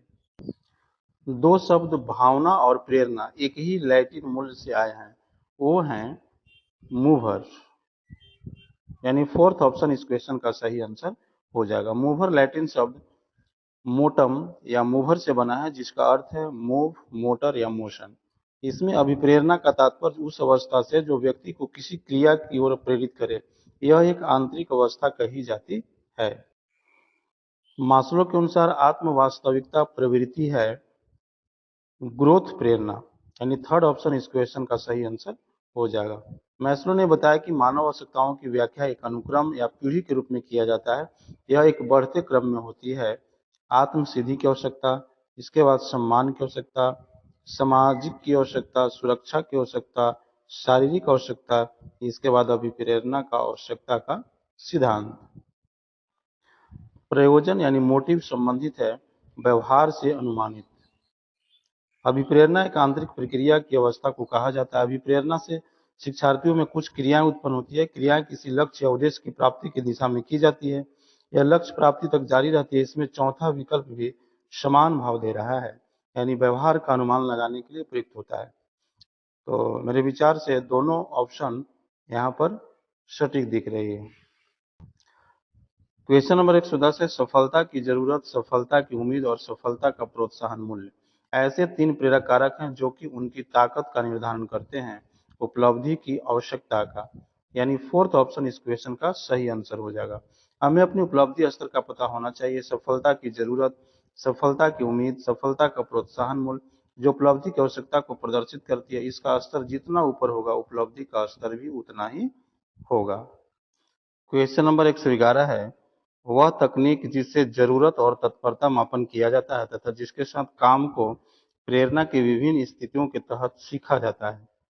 तो पसंद और वरीयता विधि, यानी थर्ड ऑप्शन इस क्वेश्चन का सही आंसर हो जाएगा। इसमें यह देखा जाता है कि किसकी कितनी जरूरत है तथा वह किस जरूरत को वह कौन सी वरीयता प्रदान करता है। यह प्रेरणा के स्रोत है जो धीरे धीरे सीखा जाता है। क्वेश्चन नंबर 112 है अपने माहौल से निपटने में सक्षम और आत्म निर्धारित करने के लिए एक व्यक्ति की आवश्यकता को कहा जाता है आंतरिक प्रेरणा। यह एक तरह से व्यक्तिगत उद्देश्य पर निर्भर करता है कि आप किस परिस्थिति से किस प्रकार अपने आप को बाहर निकालते हैं तथा अपने आप को आत्मनिर्भर बनाते हैं। आंतरिक प्रेरणा व्यक्ति के भीतर से प्रेरणा प्रदान करती है।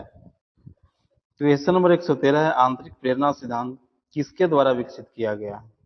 इस क्वेश्चन का जो सही सटीक आंसर होगा वह सेकंड ऑप्शन हो जाएगा सिगमंड फ्रायड, जिनका जन्म 1902 ईस्वी में हुई थी। सिगमंड फ्रायड आंतरिक प्रेरणा सिद्धांत को प्रथम वैज्ञानिक सिद्धांत माना जाता है। इसमें व्यवहार की कुछ विशिष्ट प्रवृत्तियां विद्यमान होती है तथा इसके क्रियाशील होने पर व्यक्ति उस प्रकार का व्यवहार करता है जिसके करने से उसकी प्रवृत्ति की संतुष्टि होती है। क्वेश्चन नंबर 114 है एक वस्तु या चीज को व्यवहार को प्रकट या उत्तेजित करती है उसे आवश्यकता कहते हैं। आवश्यकता को मनोवैज्ञानिकों ने अभिप्रेरणा की उत्पत्ति में पहला कदम बताया है। जैविक आवश्यकता जैसे भूख, प्यास, काम अथवा सामाजिक आवश्यकता जैसे प्रतिष्ठा, सुरक्षा एवं प्रभुता हो सकती है। दूध के स्राव के साथ जुड़े पिट्यूटरी हार्मोन को जाना जाता है एड्रेलिन, यानी सेकेंड ऑप्शन इस क्वेश्चन का सही आंसर हो जाएगा। एड्रेलिन ग्रंथि होती है जो दूध के स्राव स्रोत से जुड़ी रहती है, जो एक शिशु बच्चे के लिए शुरू के 6 महीने रोग प्रतिरोधक क्षमता प्रदान करती है, जिससे रोगों से लड़ने की शक्ति प्रदान करती है। क्वेश्चन नंबर 116 है भारतीय संविधान की मसौदा समिति के अध्यक्ष निम्नलिखित में से कौन थे। भीमराव अम्बेडकर थे, यानी फोर्थ ऑप्शन इस क्वेश्चन का सही आंसर हो जाएगा। अध्यक्ष भीमराव अम्बेडकर, इसके अलावा 6 सदस्य और थे। कुल मिलाकर 7 सदस्य की समिति थी। इसकी स्थापना 29 अगस्त 1947 को की गई थी। इन्होंने 26 नवंबर 1949 को अपनी अंतिम रिपोर्ट संविधान सभा में प्रस्तुत की। क्वेश्चन नंबर 117 है भारत के संविधान का विचार सर्वप्रथम किसके द्वारा दिया गया था। इस क्वेश्चन का जो सही सटीक आंसर होगा वो थर्ड ऑप्शन होगा श्री एम.एन. राय। संविधान का विचार सर्वप्रथम इन्होंने ही दिया था। 1934 में औपचारिक रूप से भारतीय संविधान का जिक्र किया था। ये कम्युनिस्ट इंटरनेशनल के सक्रिय सदस्य थे। क्वेश्चन नंबर 118 है संविधान सभा का पहला सत्र आयोजित किया गया था मुंबई में। संविधान सभा का पहला सत्र बम्बई यानी मुंबई में आयोजित हुआ। क्वेश्चन नंबर 119 है निम्नलिखित में से कौन सा व्यक्ति व्यक्तिगत शिक्षा टीम योजना का हिस्सा नहीं है। तो स्कूल के प्रतिनिधि। इसमें से बाकी सब विकल्प स्कूल के व्यक्तिगत शिक्षा टीम योजना का हिस्सा है। जैसे बच्चे का माता पिता, बच्चे के नियमित शिक्षक, इन्हीं के द्वारा स्कूल का संचालन कार्य कुशल से चलता है। इसमें शिक्षार्थी की समस्याओं का निराकरण आसानी से किया जाता है और शिक्षार्थी का सर्वांगीण विकास किया जाता है। क्वेश्चन नंबर 120 है, विशेष शिक्षा प्रदाताओं द्वारा पेश किए जाने वाले पूर्व स्कूली बच्चों के लिए प्राथमिक कारणों में से कौन सी स्थिति नहीं है? निगेटिव में पूछ रहा है आंसर, तो ये आत्म केंद्रित नहीं है, यानी सेकेंड ऑप्शन इस क्वेश्चन का सही आंसर हो जाएगा। आत्म केंद्रित या स्वलीनता एक व्यापक विकासात्मक प्रकृति है। यह व्यापक विकासात्मक विकृति ऐसे व्यवहारात्मक विकृतियों का एक समूह है जिसमें संबंधित सामाजिक कौशलों, भाषा कौशलों तथा व्यवहार क्षमताओं इत्यादि में अंधविश्वासी की अवस्था दिखाई देती है। क्वेश्चन नंबर 121 है, निम्न में से कौन सा सेवा सार्वजनिक स्वास्थ्य का हिस्सा नहीं है? इस क्वेश्चन का जो सही एवं सटीक आंसर होगा वह होगा आउट पेशेंट चिकित्सा सेवा। बाकी जो है सेवा सार्वजनिक स्वास्थ्य की सेवा है, जैसे टीकाकरण clinic, fluoridation of drinking water, कार्यस्थल सुरक्षा निरीक्षण। इनमें से बाकी सब विकल्प सार्वजनिक स्वास्थ्य का हिस्सा है। जैसा कि हम लोग देखें पहला, तीसरा और चौथा विकल्प। सार्वजनिक स्वास्थ्य का कार्य होता है अपने स्तर, अपने क्षेत्र के लोगों को प्राथमिक उपचार तथा चिकित्सा सेवा प्रदान करना ताकि उनका स्वास्थ्य सही हो। क्वेश्चन नंबर 122 है, सार्वजनिक स्वास्थ्य सेवाओं के फिल इन द ब्लैंक्स स्तर पर स्वास्थ्य पेशेवरों का नियमन होता है। तो राज्य स्तर पर स्वास्थ्य पेशेवरों का नियमन होता है। सार्वजनिक स्वास्थ्य सेवाएं का नियमन अपने अपने स्तर पर राज्य सरकार करती है। यह राज्य सरकार का दायित्व होता है उन्हें स्वास्थ्य सेवाओं का प्रदान करना, उन्होंने छोटे स्तर पर सेवाएं देकर रोग मुक्त करना। हर एक राज्य अपने स्तर की सेवाएं प्रदान करता है ताकि उनका राज्य रोग मुक्त हो सके। क्वेश्चन नंबर 123 है, निम्नलिखित में से कौन सी सेवाओं को सार्वजनिक स्वास्थ्य एजेंसियों के बीमा का हिस्सा माना जाता है? तो संक्रामक रोग के प्रकोपों का निदान और जांच करें। सेकेंड ऑप्शन इस क्वेश्चन का सही आंसर होगा। रोगों की जांच पड़ताल बीमा एजेंसियों का एक कार्य है। सार्वजनिक स्वास्थ्य सेवाएं संबद्ध बीमा एजेंसियां स्वास्थ्य सेवाओं के स्तर पर नियम कानून बनाए हैं। यह नियमानुसार बीमारी राशि प्रदान करती है। क्वेश्चन नंबर 124 है, व्यावसायिक चिकित्सक और भौतिक चिकित्सक द्वारा चिन्हित किया जाने वाला निम्न में से कौन सी स्थिति एक उच्च प्राथमिक सार्वजनिक स्वास्थ्य फोकस क्षेत्र नहीं है? निगेटिव में पूछ रहा है, तो इसमें गठिया जो है नहीं हो जाएगा, यानी इस क्वेश्चन का फर्स्ट ऑप्शन ही सही आंसर हो जाएगा। एक उच्च प्राथमिक सार्वजनिक स्वास्थ्य का फोकस कार्य अपने स्तर पर एक विशेष तथा कम लोगों में पाई जाने वाली बीमारियों का इलाज न करके समुदाय के हर तरह की बीमारियों का इलाज करना। गठिया अनुवांशिक एवं जीवन शैली जनित बीमारी है, अतः यह प्राइमरी हेल्थ का फोकस क्षेत्र में नहीं आता है। क्वेश्चन नंबर 125 है, एक छात्र किसी शिक्षक की मदद के बिना किसी समस्या को सुलझाने की कोशिश करता है, ऐसे में शिक्षक को चाहिए क्या चाहिए? तो उसके व्यक्तिगत प्रयास को प्रोत्साहित करें, यानी फोर्थ ऑप्शन इस क्वेश्चन का सही आंसर हो जाएगा। एक छात्र शिक्षक के प्रोत्साहित करने पर समस्या को सुलझाने की प्रक्रिया को तेज गति से कर सकता है। यह व्यक्ति प्रयास को बढ़ाने में सहायता प्रदान करता है जिससे विद्यार्थी के अंदर स्व अध्ययन की प्रक्रिया तेज हो सके। अब चलते हैं नेक्स्ट क्वेश्चन की ओर। अभी तक इस वीडियो में बने रहने के लिए आप सभी को बहुत बहुत धन्यवाद। और यदि अभी तक प्रधान शिक्षक भर्ती परीक्षा का प्रैक्टिस सेट 1 और 2 नहीं देखे होंगे तो डिस्क्रिप्शन बॉक्स में लिंक दिया हुआ है और कमेंट सेक्शन में भी उसका लिंक सेंड कर देता हूँ। आप प्रैक्टिस सेट 1 और 2 को भी जरूर देखेंगे। तो अब चलते हैं क्वेश्चन की श्रृंखला को बढ़ाते हुए हम लोग नेक्स्ट क्वेश्चन 126 को देखेंगे। और इससे पहले यदि अभी तक भी आप मेरे चैनल को सब्सक्राइब नहीं किए होंगे तो आप सभी से रिक्वेस्ट है कि चैनल को जरूर से जरूर सब्सक्राइब कर लें और वीडियो को लाइक भी कर लेंगे। तो चलते हैं हम लोग क्वेश्चन को देखते हैं। क्वेश्चन नंबर 126 है, निम्नलिखित में से कौन सी शिक्षण गुणवत्ता का एक संकेत है? एक मिनट, थोड़ा सा कलर रेड कलर से ले लेता हूँ। तो इस क्वेश्चन का जो सही एवं सटीक आंसर होगा वो सेकंड ऑप्शन हो जाएगा, कक्षा में छात्रों द्वारा उठाए गए सवालों के मानक, यानी सेकंड ऑप्शन जो है इस क्वेश्चन का सही आंसर हो जाएगा।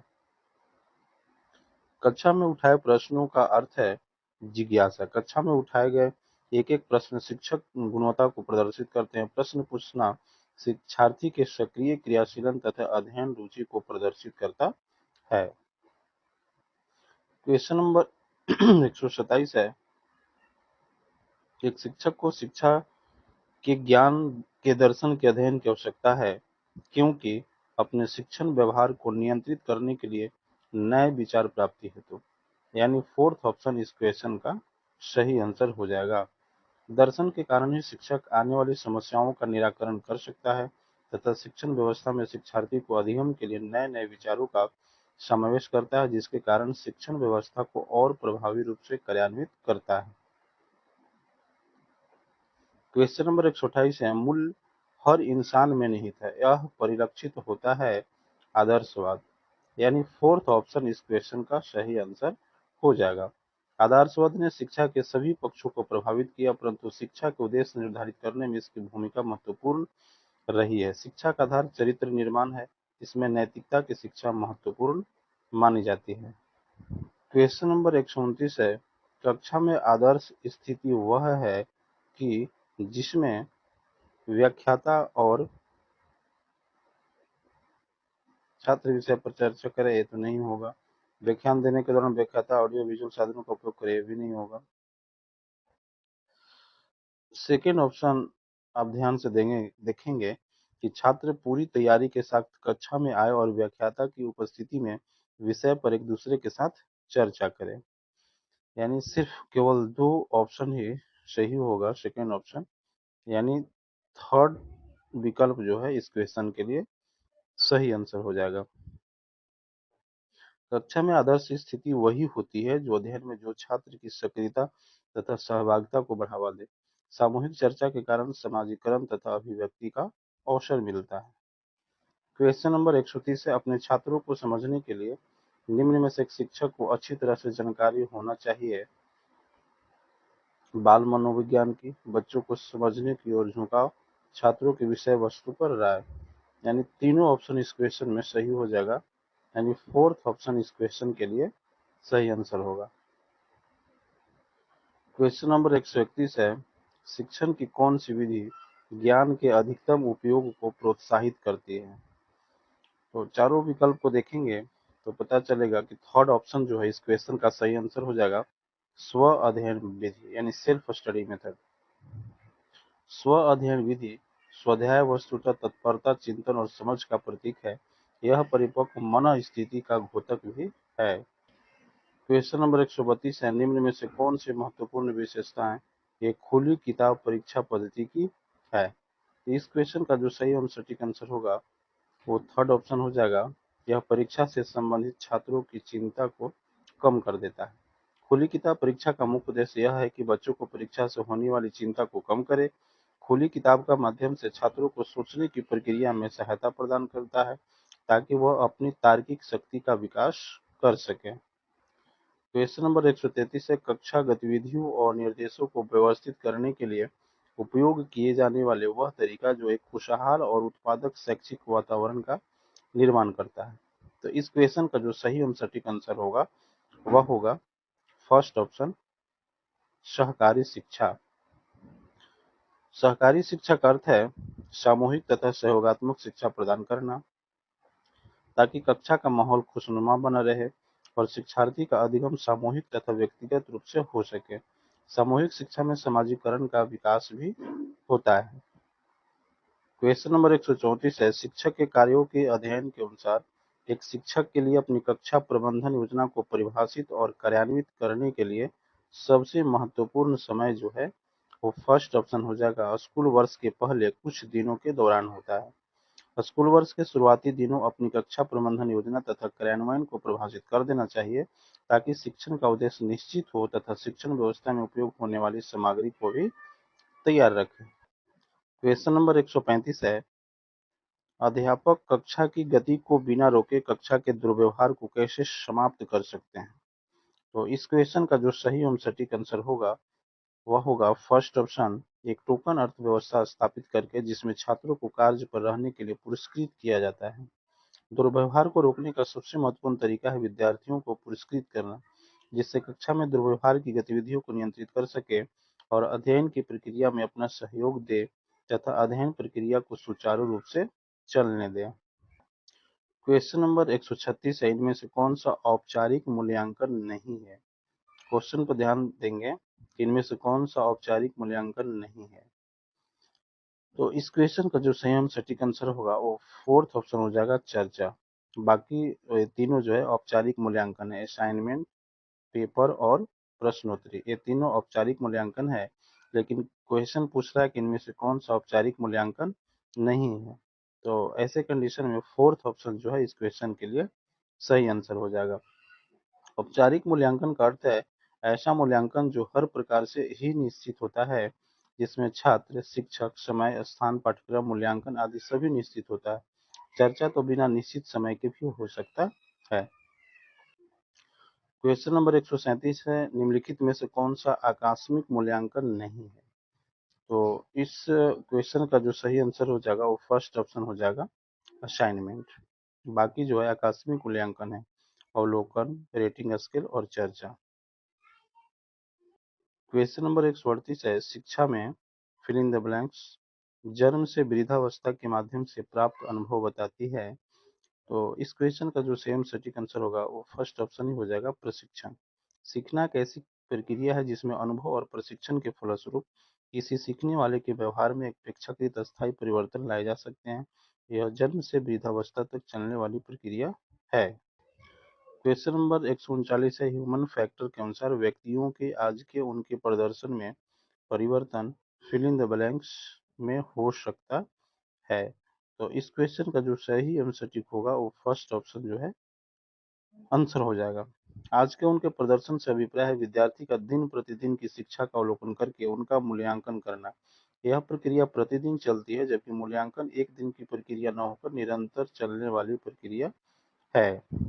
क्वेश्चन नंबर 140 है, जब एक शिक्षक को सिखाने के लिए प्रमाणित किया जाता है तो इसका मतलब यह नहीं है कि उसने फिल इन द ब्लैंक्स पूरा कर लिया है। यानी प्रशिक्षण जो है इस क्वेश्चन का सही आंसर हो जाएगा, फिल इन द ब्लैंक्स की जगह पर। जब एक शिक्षक को प्रशिक्षण के दौरान सिखाने के लिए प्रमाणित किया जाता है तो इसमें छूट दिया जाता है ताकि शिक्षक को अपने को सुधारने का मौका मिल सके, ताकि वह यह सीख सके कि शिक्षण प्रक्रिया में कौन कौन सी रणनीतियों का पालन करना चाहिए। क्वेश्चन नंबर 141 है, स्टाफ के कार्यक्रम की लगातार जांच को मूलतः फिल इन द ब्लैंक्स सिद्धांत के साथ करनी चाहिए। तो इस क्वेश्चन के आंसर की बात किया जाए तो थर्ड ऑप्शन जो है इस क्वेश्चन के लिए सही आंसर हो जाएगा। स्टाफ के कार्यक्रम की लगातार जांच से अध्यापक को शिक्षण प्रक्रिया को सुधारने का मौका मिलता है। वह अपनी शिक्षण प्रक्रिया में हो रही गलतियों से सीखकर अपनी अध्ययन प्रक्रिया को सुधार सकता है। क्वेश्चन नंबर 142 है, बचपन के वर्तमान दृष्टिकोण यह मानते हैं कि बचपन विकास और परिवर्तन की एक अनूठी अवधि है। यानी फोर्थ ऑप्शन इस क्वेश्चन के लिए सही आंसर हो जाएगा। बचपन में विकास की गति काफी तीव्र होती है, मानसिक विकास में दृढ़ता तथा कभी कभी चंचलता दिखाई देती है। इस अवस्था में बालक विद्यालय में प्रवेश करता है अतः उसमें सहयोग, सहनशीलता एवं सहानुभूति के गुण विकसित होने लगते हैं। उनकी जिज्ञासा प्रवृत्ति को भी शांत करना चाहिए। क्वेश्चन नंबर 143 है, रचनात्मक लेखन के लिए कौन सी गतिविधि योजनाबद्ध होनी चाहिए। तो इस क्वेश्चन का जो सही और सटीक आंसर होगा वह होगा, वैसे बच्चों को केवल ग्रेड स्तर पर पढ़ना, ये भी नहीं, ये नहीं हो सकता है। केवल वैसे बच्चों जो वाकई में पढ़ और एकजुट वाक्य लिख सकते हैं भी नहीं होगा। केवल उन बच्चों को जो कक्षा के समाचार पत्र के लिखना चाहते हैं भी नहीं होगा, सभी बच्चों के लिए। यानी फोर्थ ऑप्शन इस क्वेश्चन के लिए सही आंसर हो जाएगा। रचनात्मक लेखन सभी बच्चों के लिए होनी चाहिए ताकि सभी बच्चों के अंदर रचनात्मकता का विकास पूर्ण रूप से हो सके। रचनात्मकता के कारण पार्श्विक चिंतन यानी लैटरल थिंकिंग का विकास हो सके। क्वेश्चन नंबर 144 है, सामान्यतः 12 साल के बच्चे में सबसे अधिक क्या पाई जाती है। तो सहकर्मी की स्वीकृति के लिए उत्सुकता। यानी फोर्थ ऑप्शन इस क्वेश्चन का सही आंसर हो जाएगा। इस अवस्था में कार्य के कारण परिणाम के प्रति जिज्ञासा प्रवृत्ति अधिक प्रबल हो जाती है। इस अवस्था में बालक क्यों तथा कैसे के प्रश्न अधिक पूछता है। इसमें सहकर्मी की स्वीकृति के लिए उत्सुकता रहती है। वह स्वप्रेम की भावना को त्याग करके आपसी मेल मिलाप को बढ़ावा देता है। क्वेश्चन नंबर 145 है, शब्द समान तत्व निकटता से जुड़ा हुआ है सीखने का स्थानांतरण से। इस नियम के प्रतिपादक थॉर्नडाइक है। इस नियम के अनुसार एक व्यक्ति किसी नवीन परिस्थिति में अपनी अनुक्रिया व्यक्त करने के लिए पूर्व अनुभव की सहायता लेता है। तुलना करके वह देखता है कि नवीन परिस्थितियों में अथवा किसी पूर्व परिस्थितियों में कितनी समानता है। क्वेश्चन नंबर 146 है, आधुनिकीकरण प्रक्रिया है अनुकूलता और परिवर्तन। यानी सेकेंड ऑप्शन इस क्वेश्चन का सही आंसर हो जाएगा। निरंतरता के साथ परिवर्तन आधुनिकता का पर्याय है, जबकि अनुकूलता और परिवर्तन आधुनिकीकरण की प्रक्रिया है। परंपरा में संशोधन परिवर्तन है और मूल तत्वों की निरंतरता प्रक्रिया की मिसाल होती है और इनपुट भी। क्वेश्चन नंबर 147 है, निम्न में से कौन से शिक्षण को आप अत्यधिक पसंद करेंगे, जो अक्सर अपने विद्यार्थी को अभिनंदित करें। यानी फोर्थ ऑप्शन इस क्वेश्चन का सही आंसर हो जाएगा। कक्षा अंतर्गत जो शिक्षक विषय को आनंदमयी बनाते हुए शिक्षण कार्य करता है, उसे विद्यार्थी अत्यधिक पसंद करते हैं। ऐसे विद्यार्थी शिक्षक सहभागी सहयोगी अधिक वातावरण का सृजन करते हैं। शिक्षण प्रक्रिया की निरसता खत्म करने हेतु शैक्षिक मनोरंजन आवश्यक है। क्वेश्चन नंबर 148 है, SCERT स्थापित हुआ था 1988 ईस्वी में। यानी फर्स्ट ऑप्शन इस क्वेश्चन का सही आंसर हो जाएगा। SCERT वस्तुतः NCERT, जिसकी स्थापना 1961 में हुई थी, का क्षेत्रीय केंद्र है, जो शिक्षा नीति 1986 के अनुसार राज्यवार 1988 से स्थापित किए गए, जिनका पूर्व नाम SIE था। क्वेश्चन नंबर 149 है, प्रयोजन विधि प्रतिपादित की है जॉन डेवी ने। प्रयोजन विधि प्रतिपादित की है जॉन डेवी ने, यानी थर्ड ऑप्शन इस क्वेश्चन का सही आंसर हो जाएगा। प्रयोजन विधि के जनक किलपैट्रिक हैं, जबकि उसकी लोकप्रियता दिलाने वाले जॉन डेवी हैं। प्रयोजन विधि वस्तुतः परियोजना विधि है, जिसमें एक विषय यानी समस्या का व्यक्तिगत या सामूहिक रूप से समाधान किया जाता है। यह क्रिया आधारित अधिगम है। क्वेश्चन नंबर 150 है, निम्न में से कौन सा एक शिक्षण का बेहतर तरीका है। तो इस क्वेश्चन का जो सही और सटीक आंसर होगा वह होगा थर्ड ऑप्शन सेमिनार और श्रुति लेख। दिए गए विकल्पों में शिक्षण का बेहतर तरीका व्याख्यान, लेक्चर और श्रुति लेख है। व्याख्या करके पाठ को समझाना व्याख्यान है, सुनकर लिखना श्रुति लेख है। व्याख्यान और श्रुति लेख एक मिश्रित क्रिया वाले शिक्षण प्रक्रम है, जिसमें सुनना और समझना और लिखना तीनों सन्निहित हैं। तो इस वीडियो में हम लोग ने क्वेश्चन नंबर 1 से 150 तक के सभी प्रश्नों को देखें, जो BPSC प्रधान शिक्षक भर्ती परीक्षा है तो इम्पोर्टेंट होने वाले हैं। और यह BPSC प्रधान शिक्षक भर्ती परीक्षा है तो यह वीडियो प्रैक्टिस सेट 3 था। और यदि इससे पहले प्रैक्टिस सेट 1 और 2 को नहीं देखे हैं तो डिस्क्रिप्शन बॉक्स में लिंक दे दिया गया है, कमेंट सेक्शन में भी लिंक दिया गया है। आप प्रैक्टिस सेट 1 और 2 को भी देख लीजिए। और आप मेरे चैनल पर यदि आप पहली बार विजिट कर रहे होंगे तो चैनल को जरूर से जरूर सब्सक्राइब कर लेंगे, आप सभी से रिक्वेस्ट है। और वीडियो को भी लाइक करेंगे। और लगातार इसके बाद प्रैक्टिस सेट 4 भी आएगा, उस वीडियो को भी देखें और आप लाभान्वित हों। तो इस वीडियो में बस इतना ही। आप सभी से विदा लेता हूँ। अब मिलते हैं आप सभी से नेक्स्ट वीडियो में। तब तक के लिए जय हिंद।